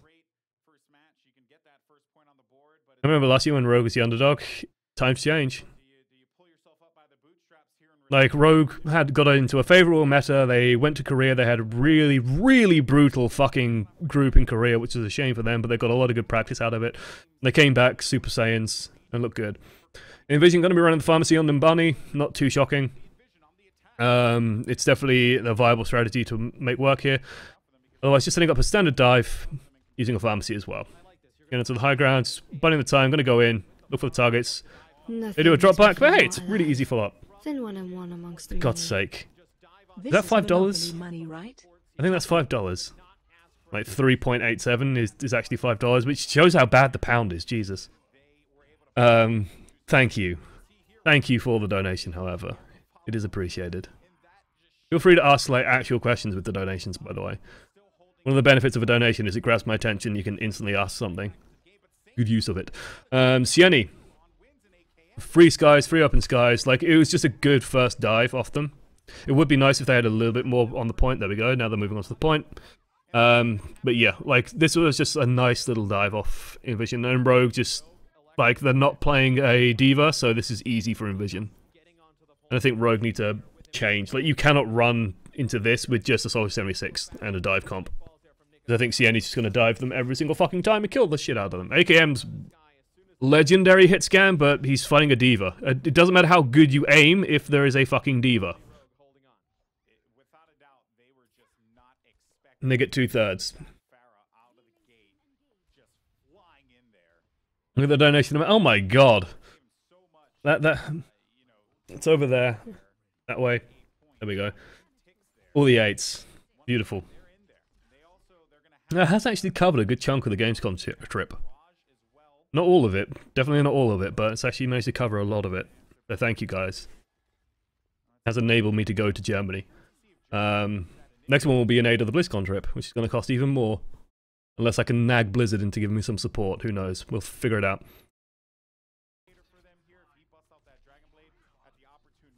This is just, like, I like this motion from them. I really like this motion from Envision. This is just sort of a good first point take, which is they understand that Rogue are just playing around the sidelines here, which is standard as standard could be, so they just put a shitload of pressure on the point, and it just forces Rogue to answer it, because you can't afford to delay here, and so they're just going to kill whatever comes onto the point. This is just also a nice setup by Sieni. Again, like a really heavy commitment by ults, like all at once from Rogue. Feels just like a weakness in their planning phase, where it's like and this is again why you can tell it's kind of player driven, where they're not syncing up on the offensive ultimates in terms of how they want to engage. It's just all relying on their own instincts, and they all kind of think, oh well, you know, we all have good instincts and we're all pretty good about it. And so that's where you get the nano boosted Genji going in at the same time that Soldier 76 is firing off his ultimate. And it's like, it's clear that Nico wanted to Dragon Blade there, AKM wanted to use his Visor and Nox. Sorry, Nico wanted to Dragon Blade, AKM wanted to Visor, and Unko wanted to use his Nano Boost all at the same time, and that can be countered so easily. Now, they didn't even need to use an ultimate to counter it. So yeah, bit strange. Bit strange. I mean, I understand like Unko wanting to swap off Ana, makes sense. Nico wanted to swap off Genji, then why would AKM use Visor at exactly the same time? It just doesn't make sense to me. Leaves them completely on a deficit now. This is Soon, again, maggoting. This is just good play out of Soon. This is something also that Rogue are very, very good at, I will point out, and this is a playstyle shift that you will see attributed to Rogue, though they're not doing it here. One and one amongst the many. Oh, man. Why should I ask you a question via a donation when I can just ask you in chat? Wait, you tricked me. Disgust. The reason why you can ask me via donation is I'll instantly answer the donation. I might miss stuff in chat. But chat isn't moving very quickly at the moment, which just makes my life easy, because I can just look out and look over and see stuff. But yeah, like, this was sort of a good fight by Rogue, I guess. Nothing makes me feel more alive. Oh god, meow. Then one and one amongst the many. We decided in chat that if Chris is the leg of UK our Dubsy team, then Cruz is the penis. Always thrusting himself into the action and unsheathing his sword Kappa. Sorry not sorry. Thank you for that mental image. Cruz is a bit of a dick, at times, not gonna lie. So, makes sense. Right, this is what I was talking like. This is the hallmark of a good tracer. This, like this kind of play. I really like this kind of stuff coming out of tracers. They know that an empty man has ultimate advantage, so you just send Tracer around on the flank. Tracer finds an easy bomb. bounces fire out of the fight. That's suddenly, this ultimate advantage is suddenly, like, gone. Because fire won't be a part of this fight, and suddenly it's one support ultimate to one support ultimate. Which is nice. And they even put a ton of pressure on the backline. Phazix does an emergency res, so again, they're still fighting one-on-one. Because now Phazix has just used res just to sort of equalize in the fight. They use sound barrier, Rogue just pull back.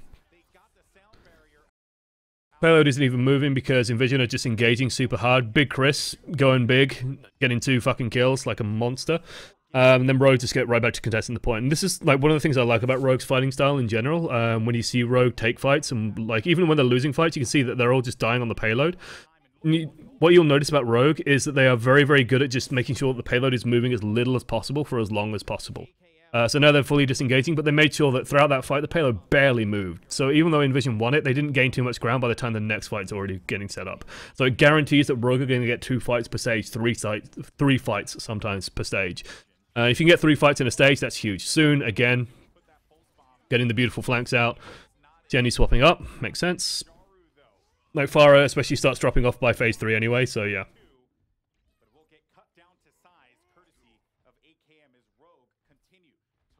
I'm fine with Sienna swapping here.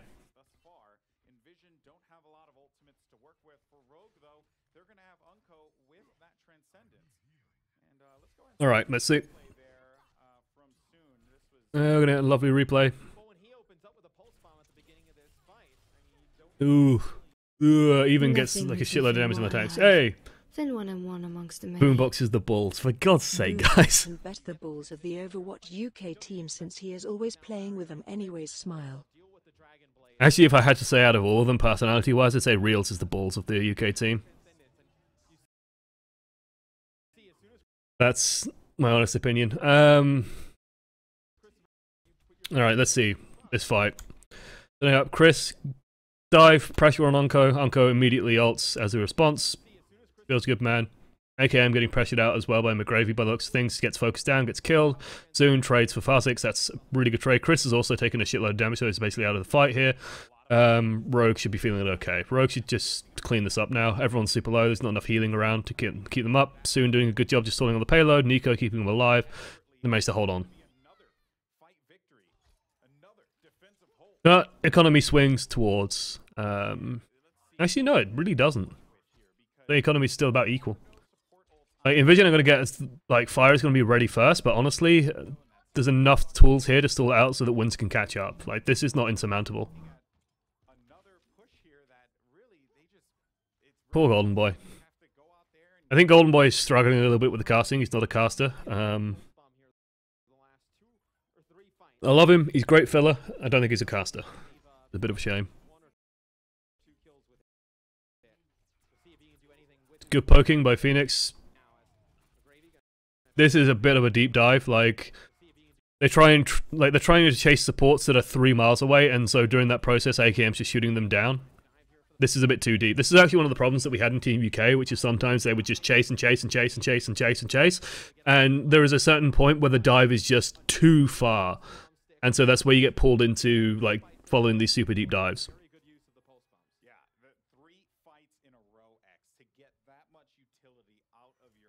Ugh. Alright, let's see. And in doing so, like, Envision have just sort of thrown a little bit there.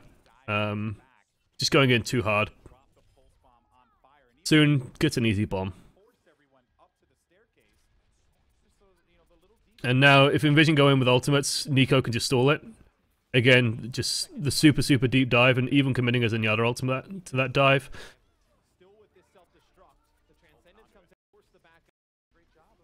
I mean, it's worth it because they get him. Unco just they just don't get their ultimates just in time. It's actually a little bit unfortunate. Like, if you watch Wins' health to ult charge. How did they get all these people back here, though? What is Phazix doing over there? Hello? You cannot dive the Zenyatta if the Zenyatta is part of the dive. What the fuck? What? What? Okay. I mean, it worked, and then he fucking ults and slides out of there. He doesn't give a shit. Bit of a shame that Fire dies, but my god. My god, what have they done? Remember what I was saying yesterday when coaching the mini Genji? The problem with Transcendence is it's a big beacon for where the Zen is, and that's kind of exactly what ends up happening. The unfortunate part of diving with your Zenyatta is that he's probably going to die immediately. And then Rogue can just stall it out. No problem. They got enough ults. They still have Nox with fucking Primal Rage if they need to stall it more. It's just better economy out of Rogue, better Tracer in general. Like Soon is just running rings around them, and I would say that like they need to cover the support. They need to be ready for Soon doing that kind of stuff, and if they don't, then that's a problem. You never hear the Zenyatta sneak up on you? That's true. He doesn't have footsteps, so you'll never hear him coming. He'll just suddenly take some balls to the back of the head, and that will hurt.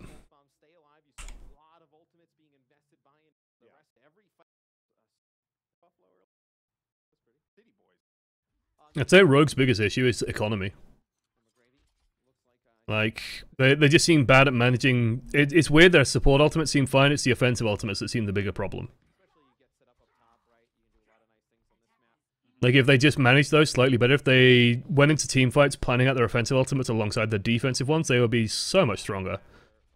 Aww. Aww, see, I need drawing a heart. I see people asking, by the way, like, why don't they play with skins? This is actually very, very interesting. So games like League of Legends, for example, Dota, like, they will have skins. Like, you will very, very rarely see pro players playing without skins in League and Dota. And that's very, very intended, because those games make money off their skins. Overwatch doesn't actually, like, loot boxes are a big part of the revenue, but because it's a bought game, they don't make a massive volume of revenue off it. And so they can actually maintain viewer clarity, and they don't have to push to sell skins. So that's why they play without the skins. Like, it's kind of an interesting thing in psychology, because the idea is, you know, if you're, like, let's say that Soon always wears the hoodie Tracer, and it's like, oh man, I love Soon, I love watching Soon, I want to be just like Soon, I'm going to try and get that skin, and then you go and buy the skin. But in, you know, Bjergsen is my favorite fucking mid player or whatever, I want to be just like Bjergsen, and he looks pretty cool using this skin, I'm going to buy the skin, stuff like that. It doesn't really exist in Overwatch. So, yeah. As for sprays, I think players can set them up, and I think a lot of players just don't set them up. These guys are playing on the tournament client, that's why they have the fancy portraits, all of them. And yeah. Nice first pick by McGravy. Soon, though, getting into backline. This is not uncommon. This is at least how we ran it in Team GB. The plan was usually to send, like, you try and get Trace into the backline while everyone else sets up here. And basically, you know that the enemy team is going to position around here somewhere. Actually, sorry, I've got all these colors. So you know that the defending team is going to position around here somewhere. And then they're usually either going to drop down, and this is why the Anna's down here. So you can see Anna. I don't know if you can make it out. Anna's down here, so what the plan is for this team is to just drop down, and then Anna's going to hit them with a grenade and just keep them all alive. And it's actually going to be very, very difficult if they are playing with a D.Va on the offense to catch the Anna grenade. They aren't, so it doesn't matter that much, but still. Kind of a cute positioning. And see if it works. But yeah, you want to get the Tracer into blue, into the corridor. And that way that, you know, because the Tracer otherwise cannot engage at the same time as everyone else, so it takes a little bit of time. It's why Mikey ends up dying, I think, to a Torbjorn in the first game we played against Belgium, because he just sort of runs up and the Torbjorn was over there and just killed him. Sucks. Sucks for us. It doesn't matter because Crew's got an ultimate instantly. You can see Soon's already in position, everyone's ready to go. They lost AKM on the first push, probably to a rocket and something else, but hey. Soon's just biding his time, looking to maybe get a bit of poke done. Then they pick up the targets, just run forward and just engage. There's the Anna grenade. They can the danger with this strat is that they can very easily move back onto, like, it lets Rogue just set up on the point, and then you're going to be engaging from the low ground. And so you're ending up with this sort of clusterfuck, where this feels counterintuitive. Like, if you just looked at this situation, you didn't know anything about Overwatch, you would think that this is the attacking team and this is the defending team, right? Because these guys have to now push onto the point, but it's just because of how they've withdrawn and how they position themselves. That this has sort of ended up happening. This should be a dead wins. This is a dead wins. Nice job by Fazix. Very, very nice job. Chris over-engages. AKM manages to get CNE. This is all going wrong. All going bad. Bit of an over-engagement from Chris, or just poor management of the defense matrix from CNE, but that was a tank fuck-up more than anything. Yeah, feels bad, man. That was a good push by Rogue. Like, that was kind of how that push is meant to work.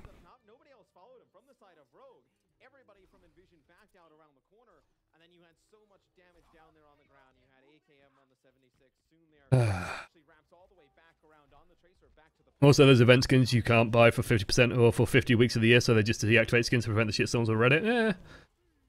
There's event skins in Riot, for at very least. League has event skins all over the constantly. Although they usually stay available, don't they? So yeah. Again, soon setting up the backline position. This is nice aggression out of Envision. The thing with this kind of aggression is, if Envision use an ultimate, if Envision use more than one ultimate during a team fight here, I'm going to be fucking livid. Because there is no point committing ultimates to holding this close, or especially a lot of ultimates. You can commit one or two and force the enemy team to use theirs. The idea behind this defense is you're never gonna hold, you're not gonna hold this for 4 fucking minutes. The goal is not to completely hold this for 4 minutes. That's impossible. The goal is to make these guys use so many resources that when it comes to pushing towards where the end is, where the golden box of joy is, suddenly they have no resources left in the tank and they've got 2 minutes to do it. That's what you kind of really want. This is kind of nice patience from Rogue though, just try and get into good positions and then just sort of break out in a big heavy push. Nico goes in, uses his ultimate, gets focused down because nothing went in with him, so a little bit sloppy there. AKM has to commit his ultimate. Gravy uses bomb, Chris has used his ult, fine. This is okay, this is okay, this is okay, this is okay. Honestly, Envision don't really need to use too much more here, I think. Some really nice tracking coming out there from AKM, almost gets a Lucio. Just commits the nano boost onto the Winston. Beautiful bomb from Soon, almost gets him. This I don't like. Jaro now has committed too much. McGravy's swapped or committed too much. This is way too much. I don't think Chris got enough out of this nano boost. Chris had to peel at this point, and I don't think could have just stayed on this Winston. Or he just needs to finish this Winston, and then he needs to get onto these supports and just stop this payload rolling. And they just need to commit to stalling this payload while they get set up for the next defense. Rogue do a good job of just hurting people. That looks like a sick to me, and then it just doesn't stick. That's frustrating. I don't like the fact that Jaro's committed to this. And Town barrier prevented the bomb. That might be it. Actually, I can check that manually.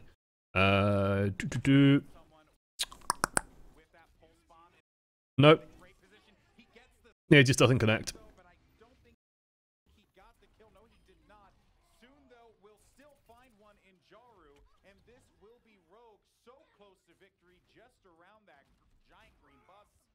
Alright then. Envision have a huge fucking uphill battle. Next to impossible. They've got to get massive amounts of... they have to dive Unco and instantly get him to use Transcendence and then Sound Barrier. And if they can even touch the point. And that's sort of the big worry right now. Chris manages to touch it.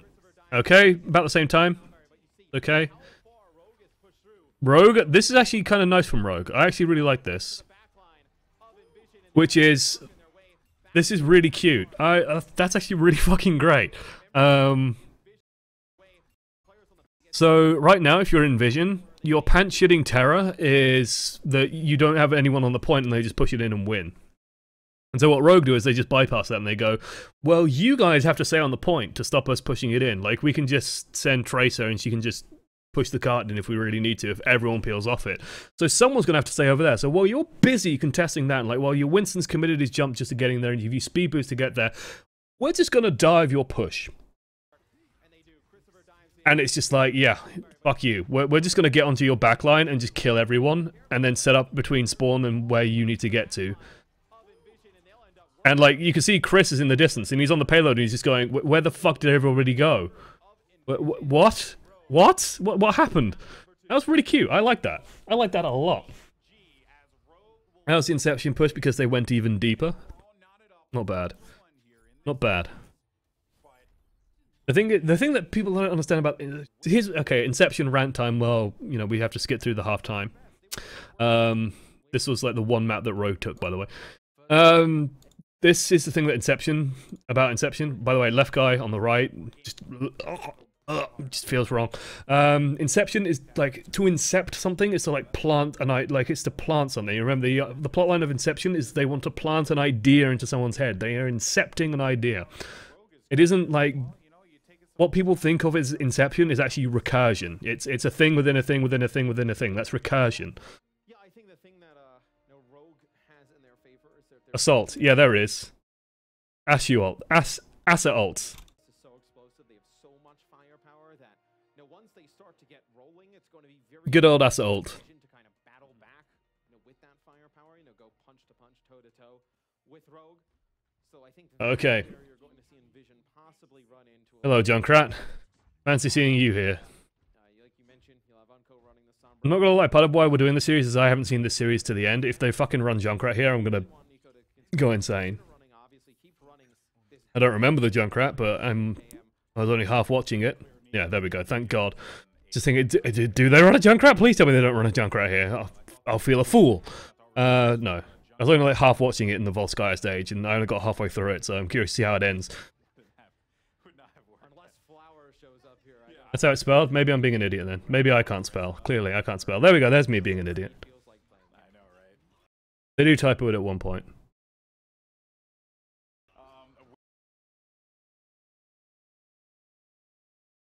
Okay. This happens. Sombra comes in from behind, looking for a target, slams some damage into the back of someone, and then just follow-up happens and gets a kill. It's unusual for Wins to get the kill. I think what's catching them off guard is that usually, yes, well, I know Envision wins. That's why we're looking at the series. So what usually happens is teams won't Rogue just did not bother waiting. They just saw the opportunity and dove straight in. This is fine. It's a little bit risky because if the dive gets countered, then you're just going to lose straight away and you're not going to get any leverage off the Sombra. But hey, the Sombra comes in from behind, gets enough damage, and Jaru Wins comes in, gets the finishing blow. And now this is like really fucking desperate for Envision because they're fighting with a man down and they're already getting split apart and getting pulled apart and they will die. Nico cleans up, no problem. Fire jumps off. Unco has an ultimate. He tried, bless him, too right. Okay, that was nice by Rogue. Like, it's a risk, but it's a calculated one. Yeah, Envision tries to go into that left-hand side. As soon as Rogue sees it, they jump on them before they can get up to the high ground. So we'll see if Envision changes things up or goes with the same course. And again, like, now that this has happened once, Envision should be expecting it more, so you can see they're sticking together a bit tighter. EMP comes in. Okay, whatever, just lose the fight. Or just win the fight, I guess. What?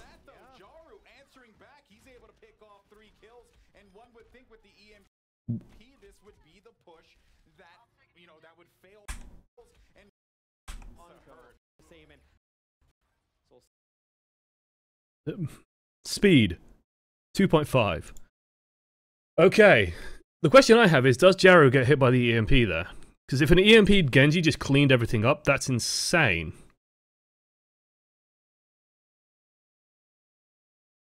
Like, Farzik should be dead. Nico should have a free kill. Like, straight away, this should not be happening. Farzik is not dead. Everyone's just jumped in. What are Rogue focusing?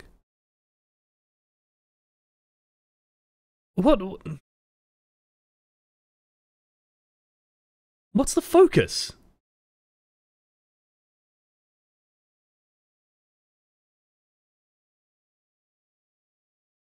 Like, seriously, there's just no focus in this fight. So, if you're running EMP and Genji, like, first things first, Nico should be fucking looking like a, he should be a fucking hawk looking for a mouse in a field. Look, there's the mouse in the field. Nico just dashes once through that, and hey, look, Farzix is dead. They all take 50 damage. You dash back through that. Hey, look, they've taken 100 fucking damage instantly. It hits everyone. Yeah, Jaru gets first blood onto Nox somehow. What kills you, Nox? What gets you? What annihilates the shit out of Nox? Is it just a shitload of headshots because he goes in a bit too early? I don't know. He eats a shitload of damage from Farzix, I think. That looks like a Zenyatta to me. Even then, like, losing Nox is a big deal because he would be hitting everybody here.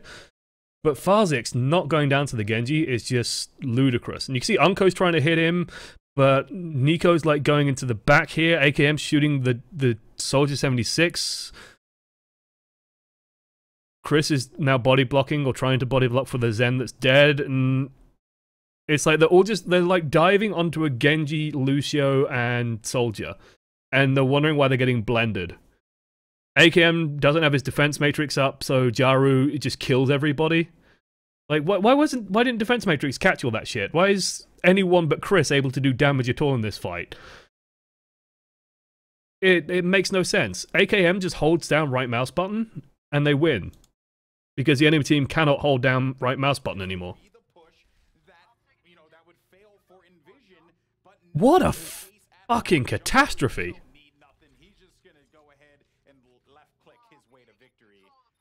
Like, seriously, they just push in there, like, they get everyone in a room and they just EMP them, and AKM just holds down right mouse button. And you win. Because you have a Diva Matrix, they don't, you do more damage. Kha'Zix was behind them and they all tried to get him. Like, the Genji should have just dashed him. Like, it's really not a hard thing to do for them to just spot him. And it looked like Soon ran past him is the problem. A Genji gets one reset in that room and it's over. All momentum is now in Envision's favor. Good job by Soon. Fucking hero. Another EMP comes out. It's probably going to be enough. Envision should just let this go, die quickly, don't do any damage anymore, minimize EMP. It's a very, very strange thing in an FPS to like think, hey, I need to stop shooting people. Chris survives. What a fucking legend. Fire's going to get a ton of ultimate charge out of that, which is nice, because that's going to sort of mean that they're going to go in with a full 6-punch. Unko only has 10% of ult, and AKM is, I think AKM reset himself. This is a really good push for Envision. Envision should just slam this as hard as they can. Just fucking go, boys. Get, like, focus the Diva, burn the Diva, fire off your ultimates and just kill everything. Or Nox just suicides into a small room for some fucking reason. Okay, McGravy, maybe not Visor into the Diva. Like, when I say ult's free, I meant more the Dragon Blade first, but hey. AKM gets 1.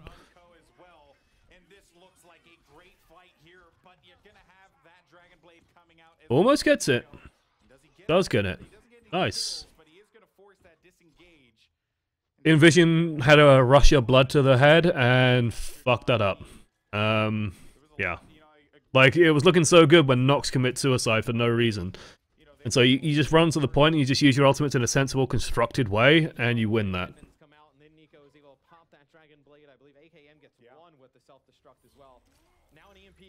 Early EMP. Chris, you fucking legend. Just gonna look for the Sombra as well. He can't actually win this fight. But wow. What a god. What a god Chris Tiafa is. What a handsome young man. It was fun watching the World Cup and everyone was asking, is everyone in the United Kingdom that ugly? Yes. The Scandinavians don't take the pretty ones, unfortunately, and we just get left. Almost done. This is kind of silly out of this feels very, very sort of dumb out of Rogue. Like, this feels showboaty. Again, this feels like they believe their own press a little bit too much, and it's like, oh yeah, we're Rogue, we're the greatest, we're just gonna dive. Like, we're the dive team, we're gonna dive them. If McGravy gets an ult there, they lose instantly.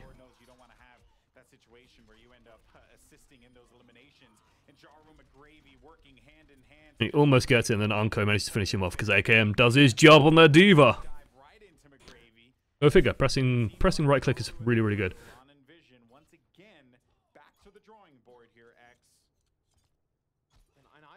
Okay, this is difficult.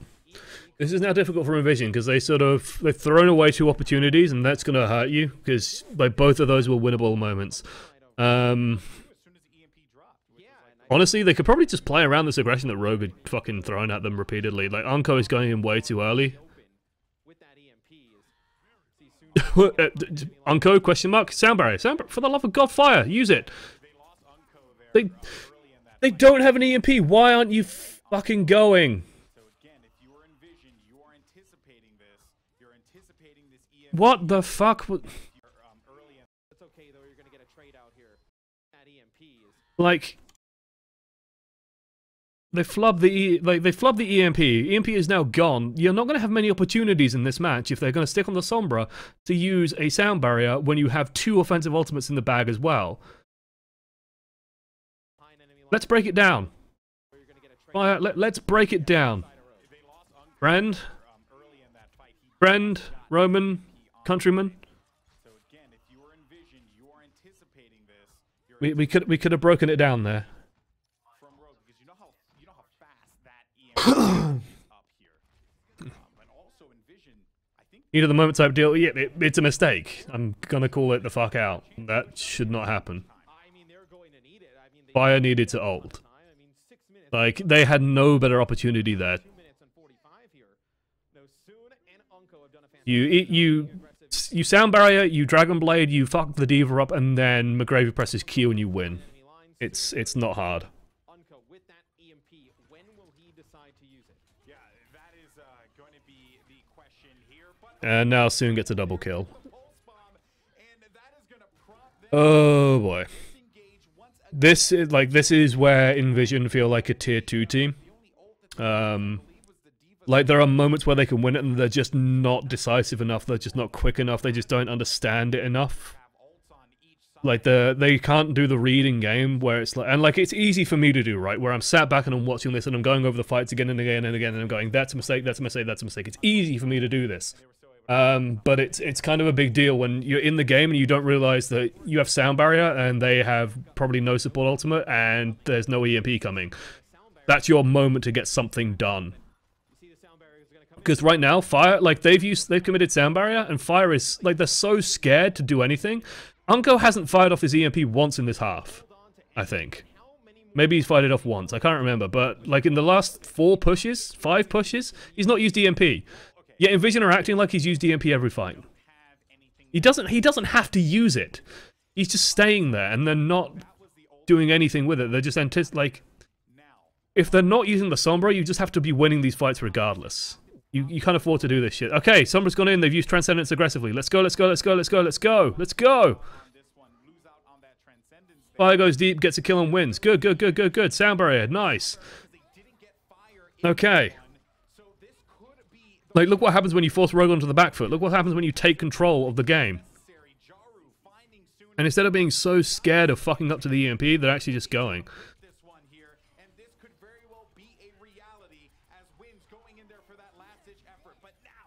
Break the bubble.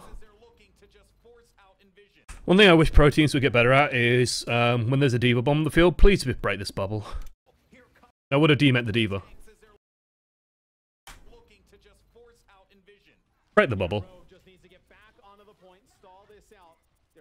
I think the Diva can do like 200 damage to it or something on her own. Like, it's not that hard to do. And there's the McGravy ultimate that we've all been waiting for ages, and hey. They should be able to take it now. That was sloppy. That was very, very sloppy. Should show the crosshairs they're using? Yeah, I don't like the default crosshairs at all. Well, some of them are okay, but some of them, like, yeah, I would rather see what the pros are using. It's also just like a nice filter of information for, like, people watching. It's like, hey, this pro uses this crosshair. I like that.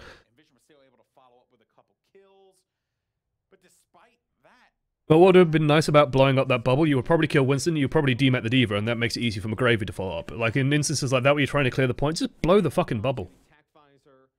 You had the people there to do it. 76's default annoys me? Yeah, it's terrible. It's just like a huge plus that is really unusually large. Like, I don't know why it's that large. They need to fix it up. Okay. So... let's see, can Envision defend? How are Envision going to defend? Is it the rat? I doubt the rat. I'm skeptical on the rat. Let's skip forward a minute. There goes the rat. No.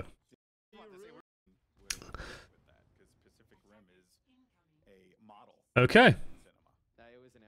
I feel Chris's hand in this team. Because he's just basically taken Team UK strats and just supplanted them into Envision. What it feels like. I don't know if he's had enough time to do that though, so maybe this is just how Envision has been playing and like Chris has just refined it, but I smell the hand of Haze.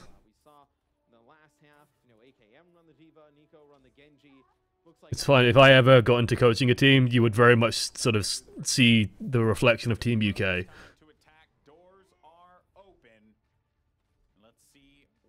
Let's see how Rogue handles this. I imagine Rogue are going to do the same thing that eUNITED did, which is take the opposite high ground and shoot down, just where the team comp they're running. AKM takes a big chunk of damage, but it's not too big an issue. Envision not letting them, just going to brute force this. AKM gets a fast kill. This is sort of the, like I was saying, this is the downside of this sort of tactic, where they went in a bit too late and didn't quite get the results. And so you never get to use the Sombra never gets anything done. And you can see that Fazix is only on 40% ult. That's the weakness of that defense. And I think it was just a bit too late was the problem, where Rogue's first dive hit them, like Rogue's first dive hit them with a Sombra coming in from behind here, and they hit here. And that's where the first fight kind of happened. That's where the first pick happened. Envision's first fight happened like all the way over here, and the Sombra had to sort of play catch up, I imagine. And so that let AKM sort of get onto the high ground, like over this way, all that kind of stuff. Not as clean. You should coach Timeless. Yeah. It'd be interesting actually to see how far Timeless could go.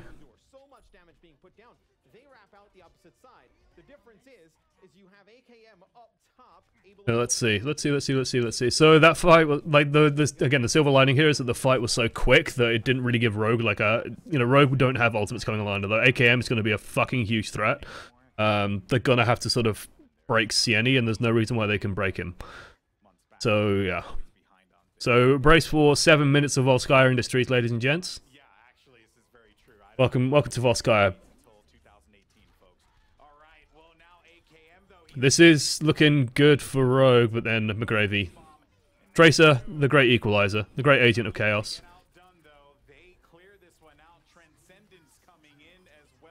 Are we about to see 2CP lol? Is this what we're going to see here? Everyone from Rogue peels off to try and deal with the Genji. Everyone's back alive. And suddenly, Sieni cannot die here. Sieni cannot lose his mech. We're going to see 2CP lol. There's 2CP lol. Rogue, like that was Jaru leading them all on a fucking merry goose chase instead of people on Rogue just fighting for the point. Like, they needed to just clear the point aggressively and they would have done well.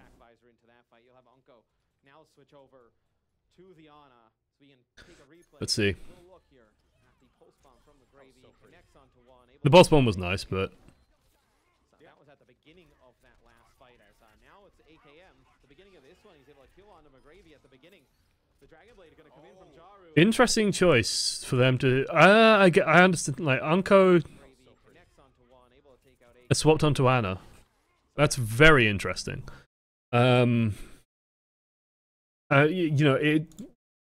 The reason why is pretty simple. Ana doesn't have the same vulnerability to the Sombra that the Zen does, but it does mean that you are completely reliant on the offensive ultimate layering. You're basically trying to find a way to overwhelm. Like, you got to just bait the sound barrier, beat the sound barrier somehow, and then go in with something. Winston, like, there's a lot of good sort of combinations available to her, so it does make a lot of sense in that regard as well. It can work.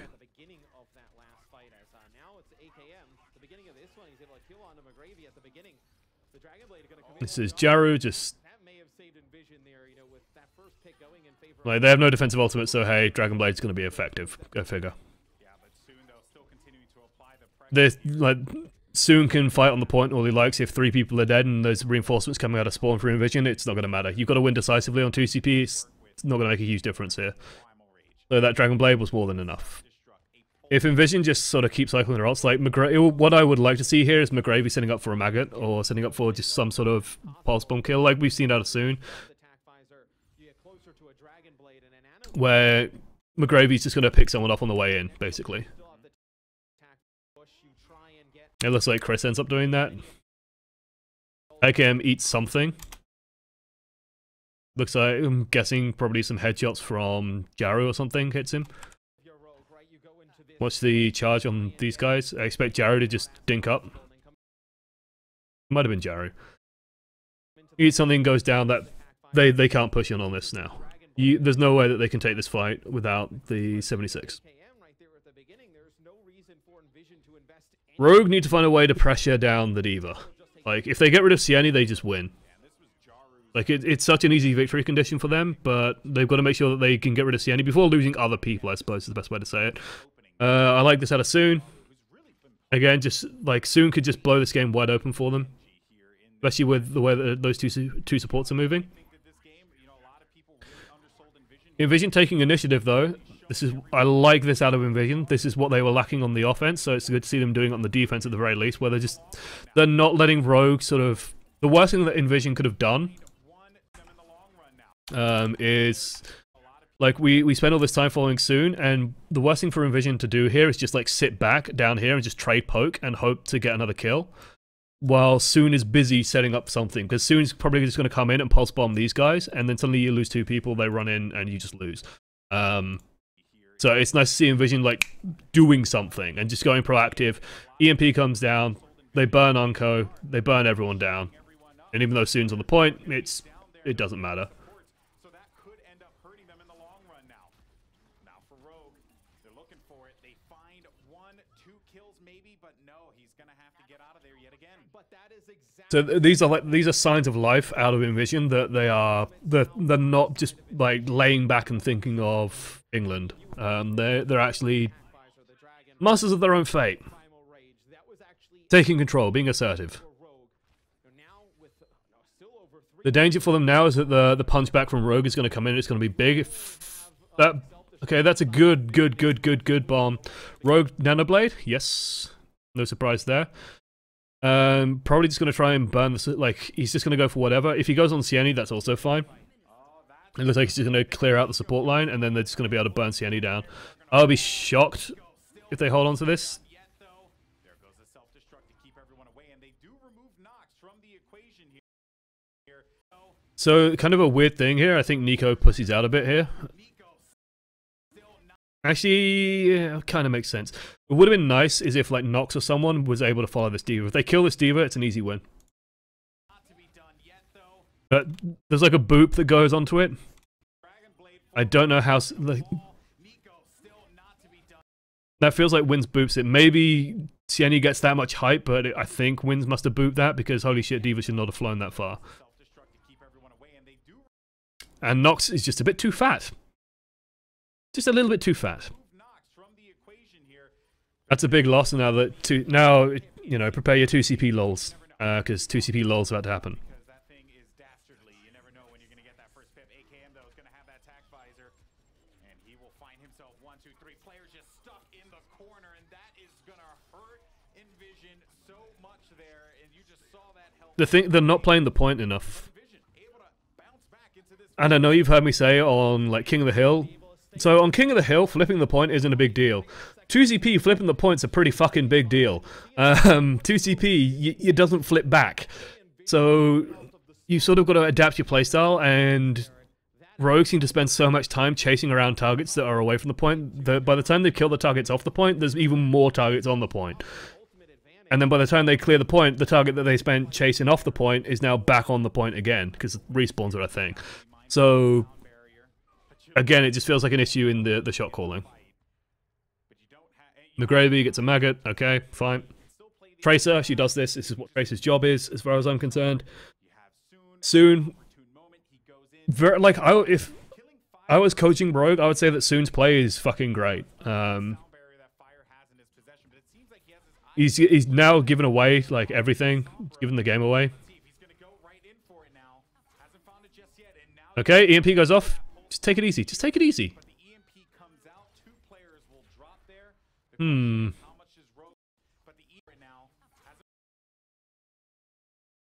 EMP hits Tracer, Genji.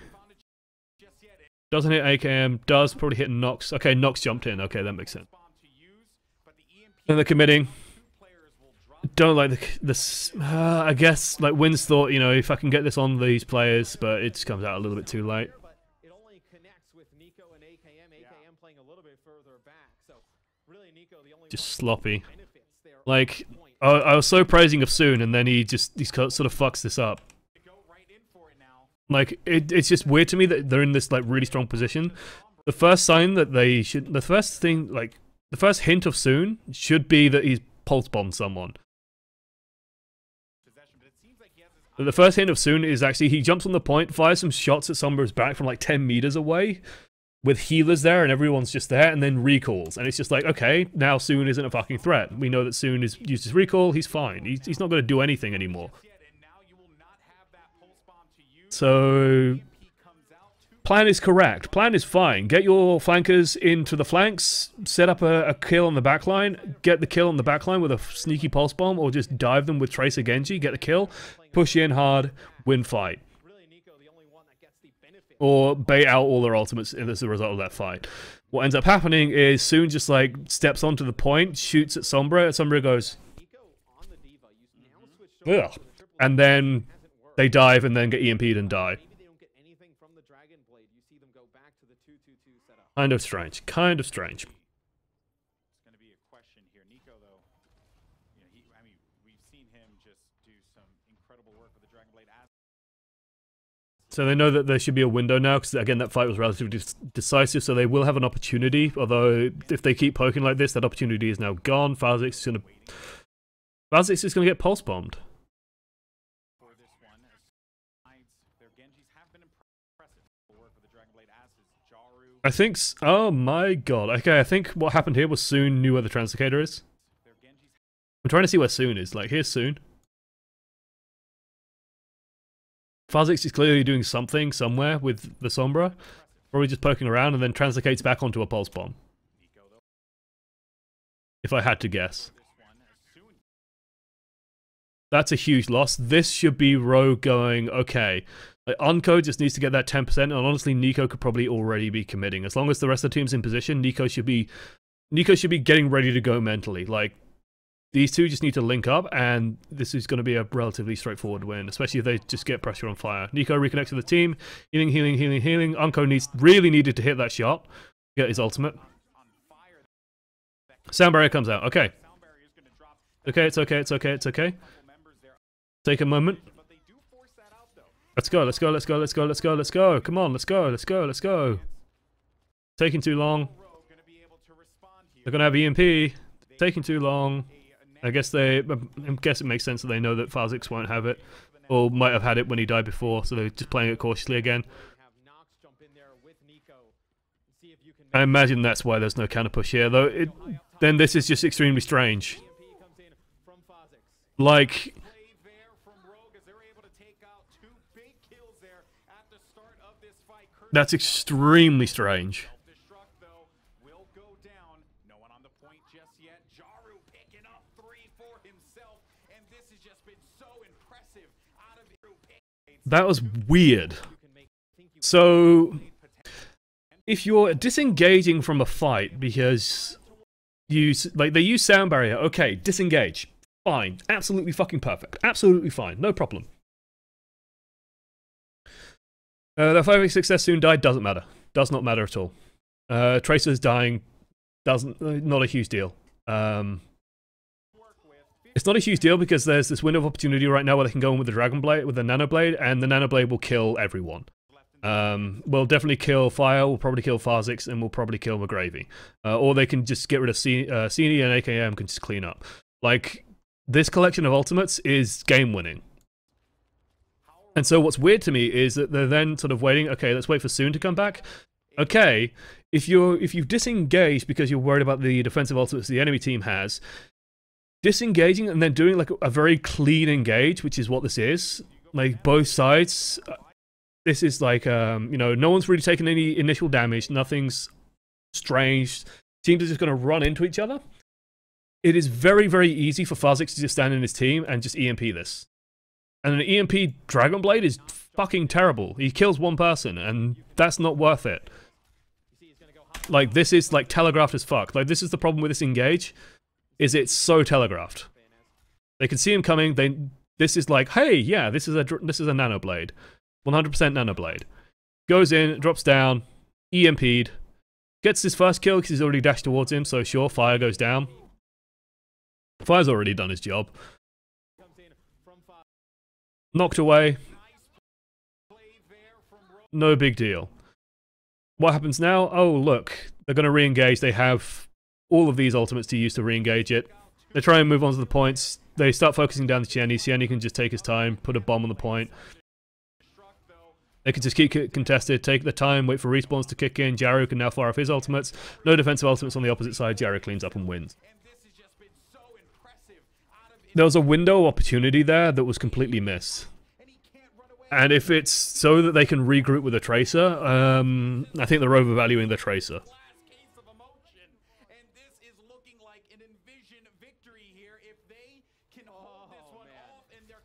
And there we go. Shocking. It's sloppy. It's not what you would expect out of Rogue. It's a missed opportunity. It's overvaluing soon. And everyone thought, you know, they'll be okay. But here they are, going toe-to-toe against Rogue. I think people talking about the fact that they changed colors. Yeah, no, I wish there was an option to just make the teams specific colors. Yeah, the reason why it swaps is because the losing team or like it depends on the tournament rules. I don't know how it works for this tournament. Sometimes it's like the loser picks next map, and then the other person gets to pick whether they attack or defend first. Sometimes they get to pick both. As a result, because red always attacks first, red, blue change round. I would love it if you, like in the spectator client, if you could just pick from a variety of colors and just have different colors for the teams. And that way you could have like Rogue in dark blue, and you could have Cloud9 in like you could have like a home and away kits almost of like, you know, you can have two colors for your teams and like one, you know, so Rogue for example could be blue and orange. That would be really cool because their logo is blue and orange. And so you could have, you know, a dark blue for their home and then orange for like their away. And so it's like two very contrasting colors. Envision could be, I don't know, blue and something. Most teams would be blue and something, unsurprisingly. There's a lot of blue esports teams. It would be nice. Like, even I get confused sometimes, and I watch a shitload of Overwatch. So, I totally understand people watching this and going, "What? Why have the team swapped? What? I'm confused." And it's like, yeah. Overwatch is a confusing game, like, already, so they need to minimize confusion where they can. Jeff said that they were working on it, yeah. It doesn't surprise me that they're working on a whole bunch of these things, but they need to be, like, this needs to be quicker, to be honest. It definitely needs to be done by the time Overwatch League starts. Gibraltar's an interesting map. I like the Scout Hanzo.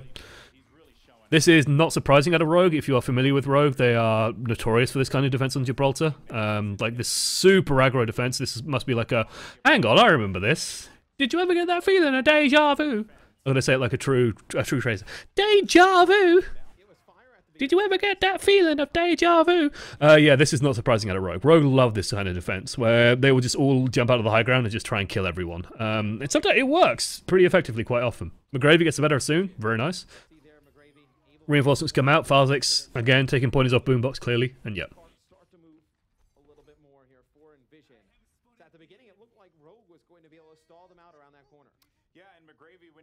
Let's see. Like, I think Rogue need to, like, especially against a team that is, you know, they're already 2-1 behind. They can't fuck around with this.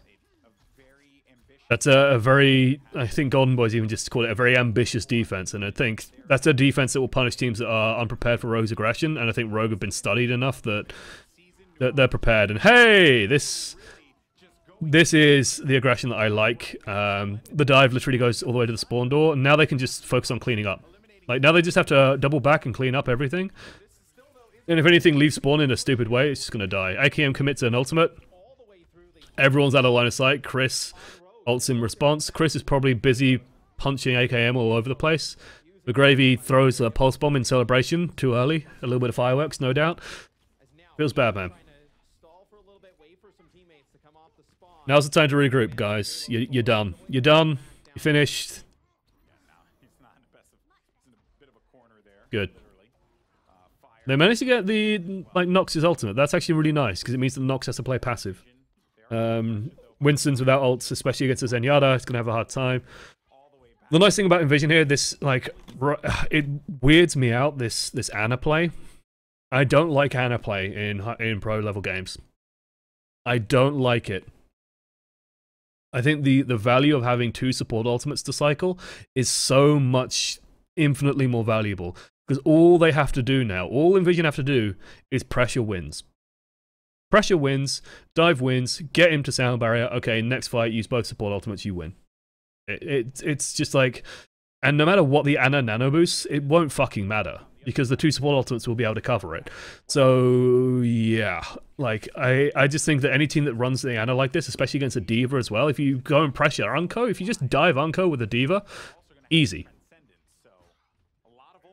Like, they have so many different options against this comp. That looked like a deflect kill.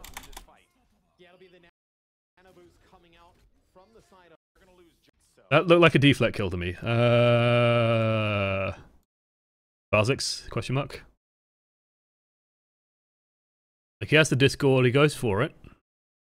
Like, this is fine. Dink, dink, dink, dink, dink, boom. Kha'Zix, question mark. Kha'Zix, hello friend.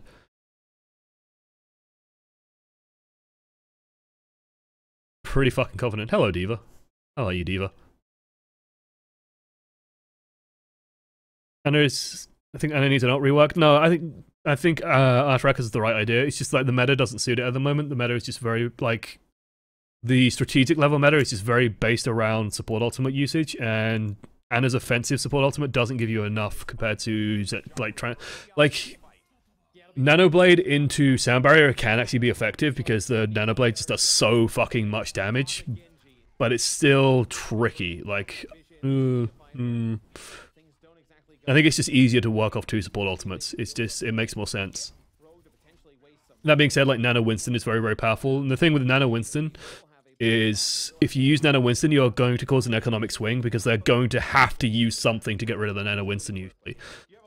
So you can usually just force an economic change and sort of go off the back of that. But Envision should be feeling okay now. Like, they should just be able to push in with their support ultimates and win. And just sort of flip the point. There's only 50 seconds left in the clock as well, and honestly, this is the best winner they're going to have. It's soon to recall. You can see the dive going super far in the back. It looks like they are pressuring Unco and wins. Okay, they get the ult. Fine. Chris has managed to isolate Nico. Transcendence should be coming up on point. Kha'Zix, if you fucking die, I will be... Kha'Zix. Kha'Zix.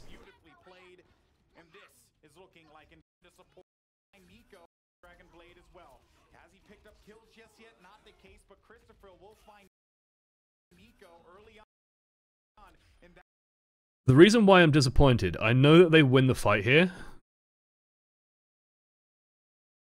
but it's still, like, at this specific moment, when Kha'Zix is on 25 hit points, can save himself, it is still so close. Like, Soon has only just gone down to a pulse bomb, they've only killed Nico. AKM could spring back any moment with a fucking visor. Maybe they made the call that they were sure that they were winning. Like, maybe Envision's communication is that good. I hope that's the case, and I hope Kha'Zix just wasn't holding on to that, hoping that they were going to sort of win, because there's only 20 seconds left. Like, that's Razor's Edge stuff. That is really Razor's Edge stuff. It does give them a nice advantage going in here, but they could have lost it there. Maybe it's Envision's communication being that good, in which case I need to raise Envision in my estimation, but that feels very fucking dicey.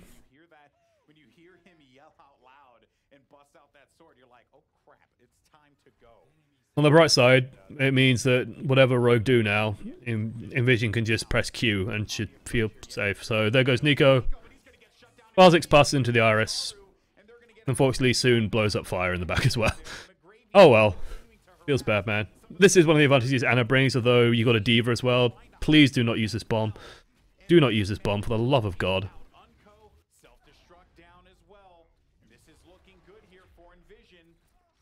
What? Rogue? Question mark? Thank you. Start winning this fight, please.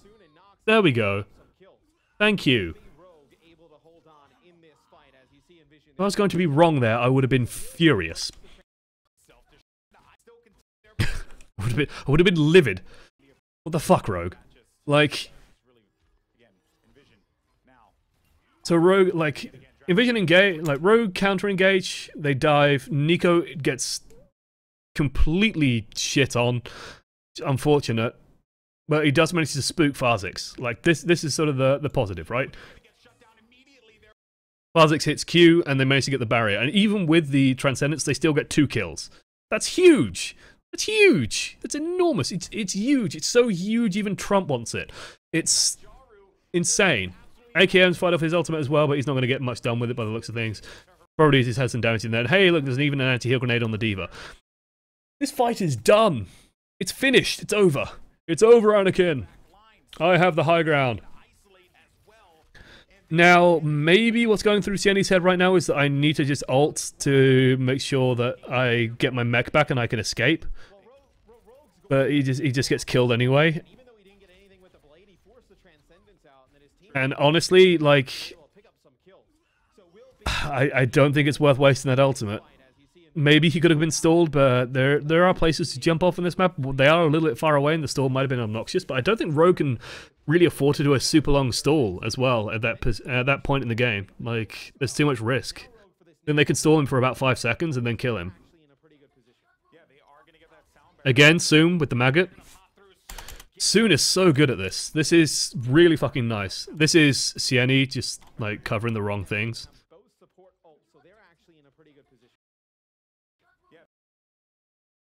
I could guess he's scared. No, he shouldn't be scared of AKM because what's gonna kill them here? Is it the Genji spamming away from 3 miles? Is it the Lucio? No, it's the fucking Tracer that's just thrown a pulse bomb in the backline. Why Sienni is covering Nico, I don't know.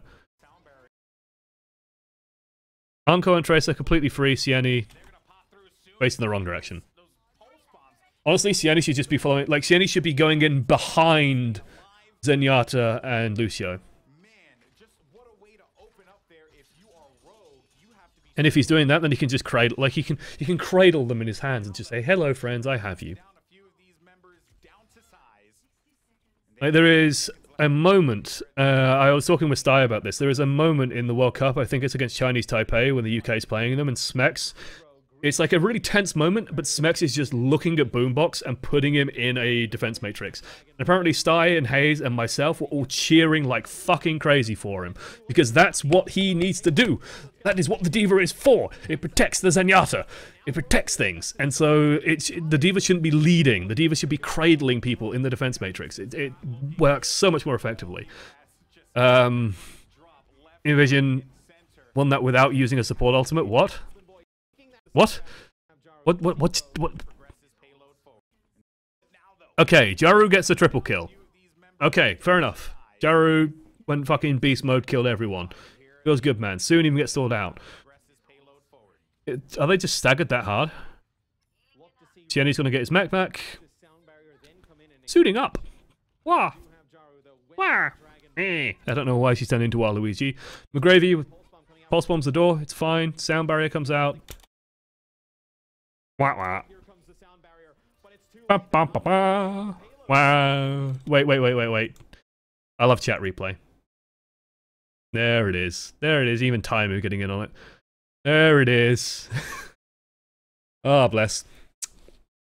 That was on the last map of the King of the Hill? Yes. It was on Village. I explained it when we were watching it. Ba, ba, ba, ba. And then, like, Rogue realized, oh fuck, we just committed everything to this fight. Shit. You can't stall that D.Va. There you go. She's going to contest the point. You got to kill it. What is C9? C9 is when people lose the point without contesting it.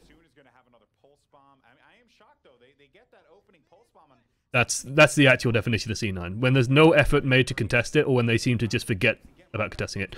Again, Soon. Beautiful positioning, beautiful Tracer play. Soon has been playing really well. He's been doing correct things on the Tracer. I can't praise that enough. I know, like, even though Rogue lose this series, if you're trying to teach a Tracer, like, hey, what are the things I can do on Tracer in a pro level game, this will be a good match for it. This will be a very good match for it. Because you just see Soon getting so much fucking work done. Like, the amount of times he's managed to bomb the support line before the support line can even react is huge.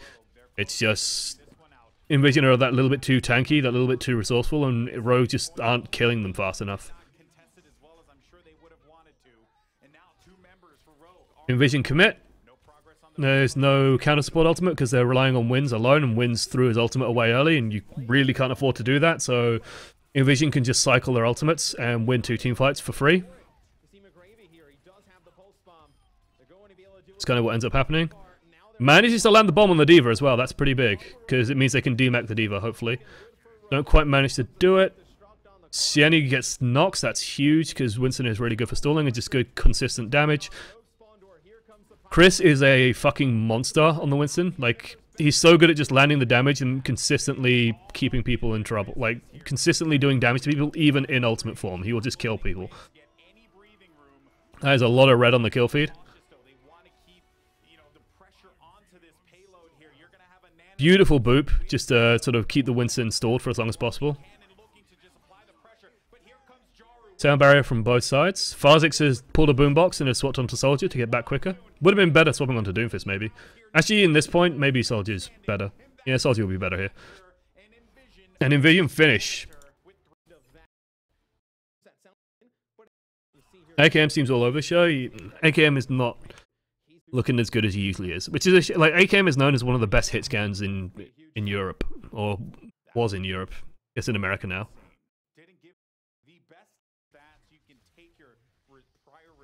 The thing with AKM is like it's kind of a shame to have AKM on D.Va, but I think I think Zuby said it a number of times in chat that hey, like this triple DPS style. People have figured it out by now. People understand how to play against triple DPS, and if you're playing triple DPS again, especially against this comp that Envision is running, basically what Envision's plan is, like it's not difficult to predict that Rogue are going to play triple DPS. So what Envision's plan is going to be is just going to be trade poke and poke, and then just kill them. Because if you're trading, one team has D.Va and one team doesn't, guess who wins? It's not complicated.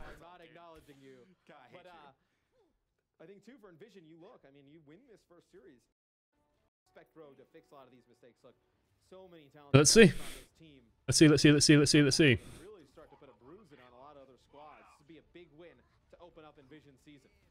So Chris starting in a good position to get a lot of damage. It's a beautiful anti-heal grenade as well. And oh look, they don't have a D.Va, so they can't stop just getting anti-heal spammed over and over and over again.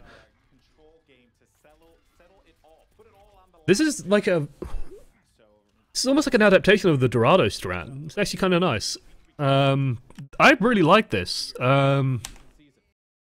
So Dorado, usually on first point Dorado, you'll see teams do this, and it makes a lot of sense. The only...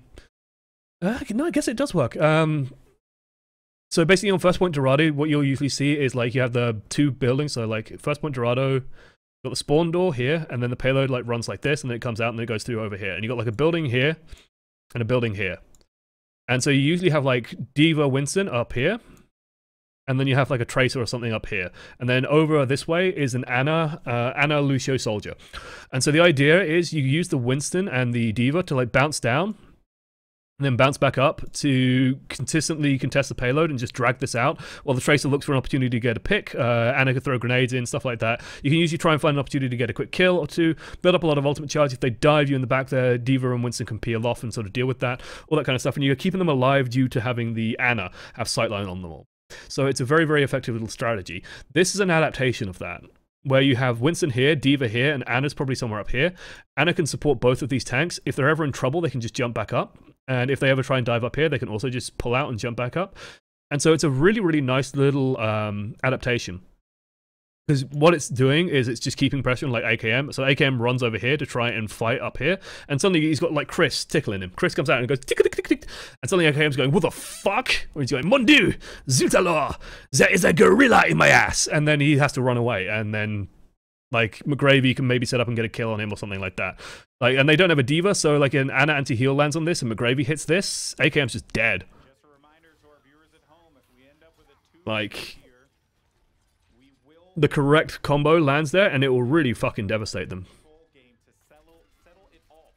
So yeah, they can just keep pressure here. Like, the objective isn't necessarily just to win here, it's just to get a couple of kills, slow them down. Ana already has a nano boost. They can commit here with like a nano boosted Winston, for example. They could nano Chris, theoretically. And that would be absolutely fine. Because they're going to keep, like, there's going to be so much healing going out from Farzix as well that it doesn't matter too much. That's a bit, like, Chris got out of line of sight with his healers there. I think if he just stayed in line of sight and they just nano boosted him, they could have dragged this out way longer. And I don't think they trade too much because Farzix is doing way more healing than Fire is at the moment. So Farzix is going to build up those ultimates super, super quick. But you see a lot of kills here going in favor of Rogue. They will wipe out the members of Envision, start advancing the payload, and now you're getting soon in position. That French accent, yeah. Pick some players off. I'm sorry. I apologize to any French viewers, but hey, I don't really. Over towards, you know, Oh, right away. zut alors. Sacre bleu, they are killing us all. We are losing to Envision. Envision. Oh, sorry.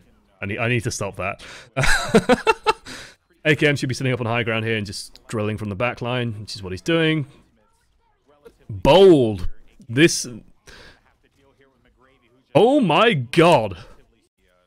This is bold. This is fucking ballsy from McGravy. This... You were charging at one of the best hit scan players in the game and he goes directly at him in a straight line. Like, what? With a Discord orb on him, McGravy goes down and goes, "Ha! I see you." And they realize that AKM's isolated, dies for him, and then the key happens here. Notice that AKM didn't get healed. This is the annoying part I think about Twitch is go back 5 seconds feature is when you go slow-mo, it still goes back the full 5 seconds. But notice that he swipes the heal. That's huge. Tracer blinks past. AKM's now on the retreat because he sees Sienni's coming in. But he's thinking, I could probably finish off McGravy if I can steal the health pack. Tracer takes it first. And now it's Soldier already on low health against a Tracer with a Diva coming in for support. That is bold. Bold and it pays off. And honestly, even if it didn't pay off, I'd say Sienni could still probably finish this off and the rest. And like Chris could come in and just clean that up. But that is ballsy. Okay, what... Why are we nano boosted Chris now? Why are we nano boosted Chris after the fight is done, guys? Widowmaker would be mad at me. When I was a girl, I had a fear of spiders. Oh. I stole their art, never beat. Wouldn't it be nice to have a nano boost here for the Winston and just go in and just like bully the shit out of their supports? That would be cool. That'd be cool.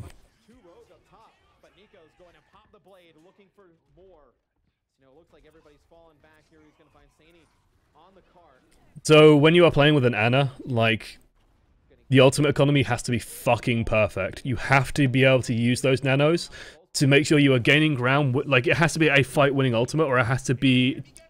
Like, you have to trade the nano boost for their support ultimates.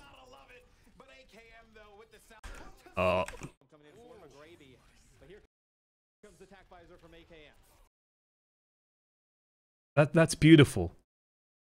Farzix, you're a god. Who the fuck woke him up? Who woke him up? Ugh.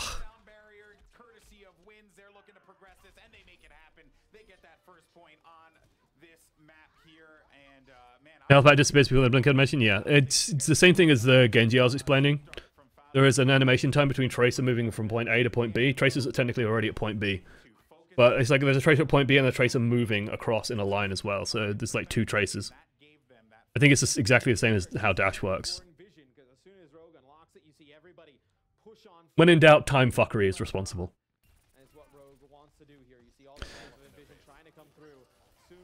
So, sort of a interesting commit of resources from Rogue, but honestly, I'm okay with it.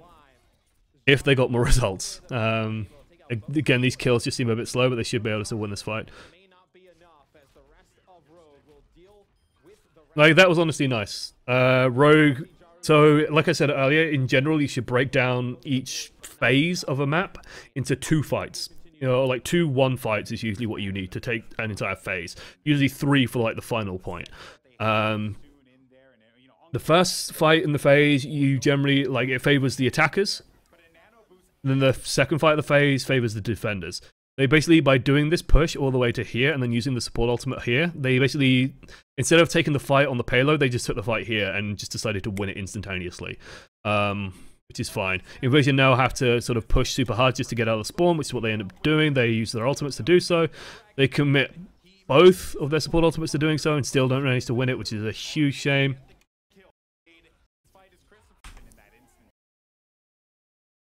Even in negative economy.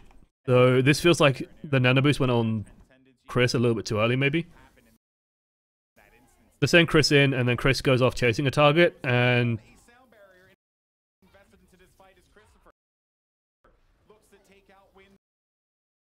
like, they needed more kills in this moment. Chris gets wins, Nico managed to get a lot out of the Dragon Blade still, and then Soon can just clean up.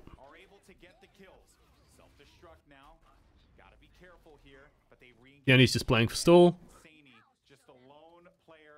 Honestly, it's okay. I don't think the rest of the team should be running into this. Although, actually with the two supports there, they can keep them alive for a long time.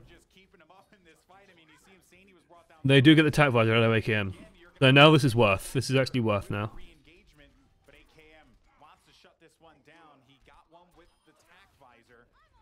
Like, even if they lose this fight, I'd say that's still a worthwhile trade. I definitely don't think Envision should commit more. Like, Jaru should not Dragon Blade. Do not Dragon Blade. The Winston ult was okay. No, they might have done it. Holy shit, they did it.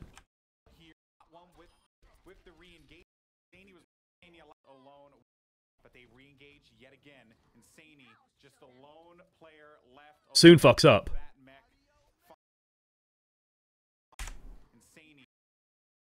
Like, it's just a Diva left. Soon is not helping clear the Diva. It's literally like just Winston doing damage to it. Oh no, because Soon is fighting McGravy. Okay, no, that makes sense. Okay. He didn't fuck up.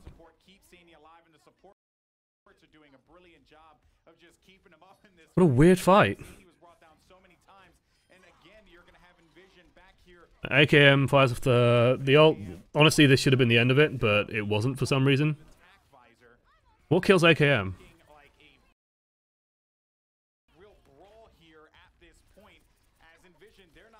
Why isn't AKM just killing everyone? Oh, Chris. Chris is why AKM isn't killing everyone. Because Chris is a fucking beast. So Chris traded his ultimate to just basically bounce AKM all the way off, and that means that AKM can't do any damage, and that means that reinforcements have enough time to get on the point.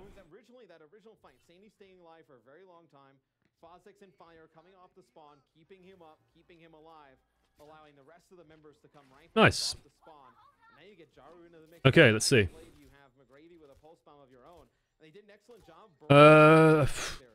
So next fight, objectives. Objectives for Rogue. They have two. Well, they have about 2 more good fights, maybe 3 at a stretch. They could probably just win it off the back of this fight, honestly, with a blade, like a blade trance. Because they know that Fire had to use his last, like he had to use sound barrier at the very, very, very start of, I think, the last fight, so they're not gonna have sound barrier. They do have to keep in mind that the NMBT, like Envision, are gonna commit hard on them. But I think if they just go in, the problem is they don't have a Diva. If AKM was on Diva at the moment and they just like go in with a trance and they just block the trance with the Diva matrix, then Falzix is not going to do anything.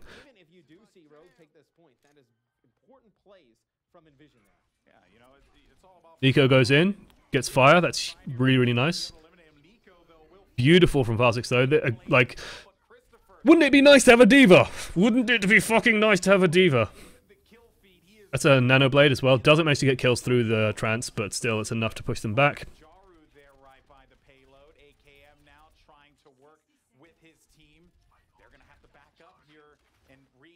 This is now difficult, because now they're going to match Sound Barrier with Sound Barrier. On the bright side, AKM will have an offensive ultimate, Envision won't, but Envision will have Diva. And as long as Sieni doesn't fuck up here and lose his mech, Envision should be okay. If he loses his mech, that will be absolutely enormous. AKM getting some good position. Jenny, you cannot lose this. You cannot lose this mech.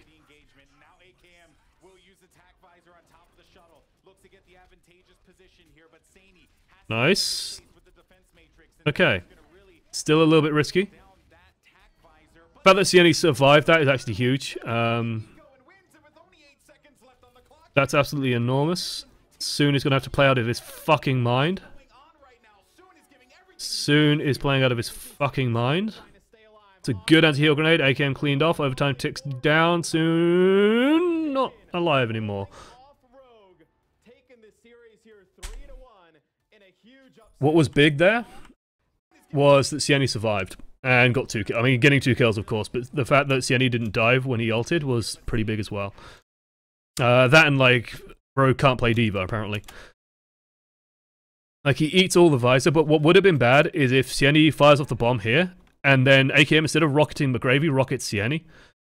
And they just get rid of the D.Va permanently, because then what's going to contest AKM on the high ground, right? Nothing is going to really get rid of him except Chris, and that means Chris is not going to be dealing with Soon and Nico, and that's bad.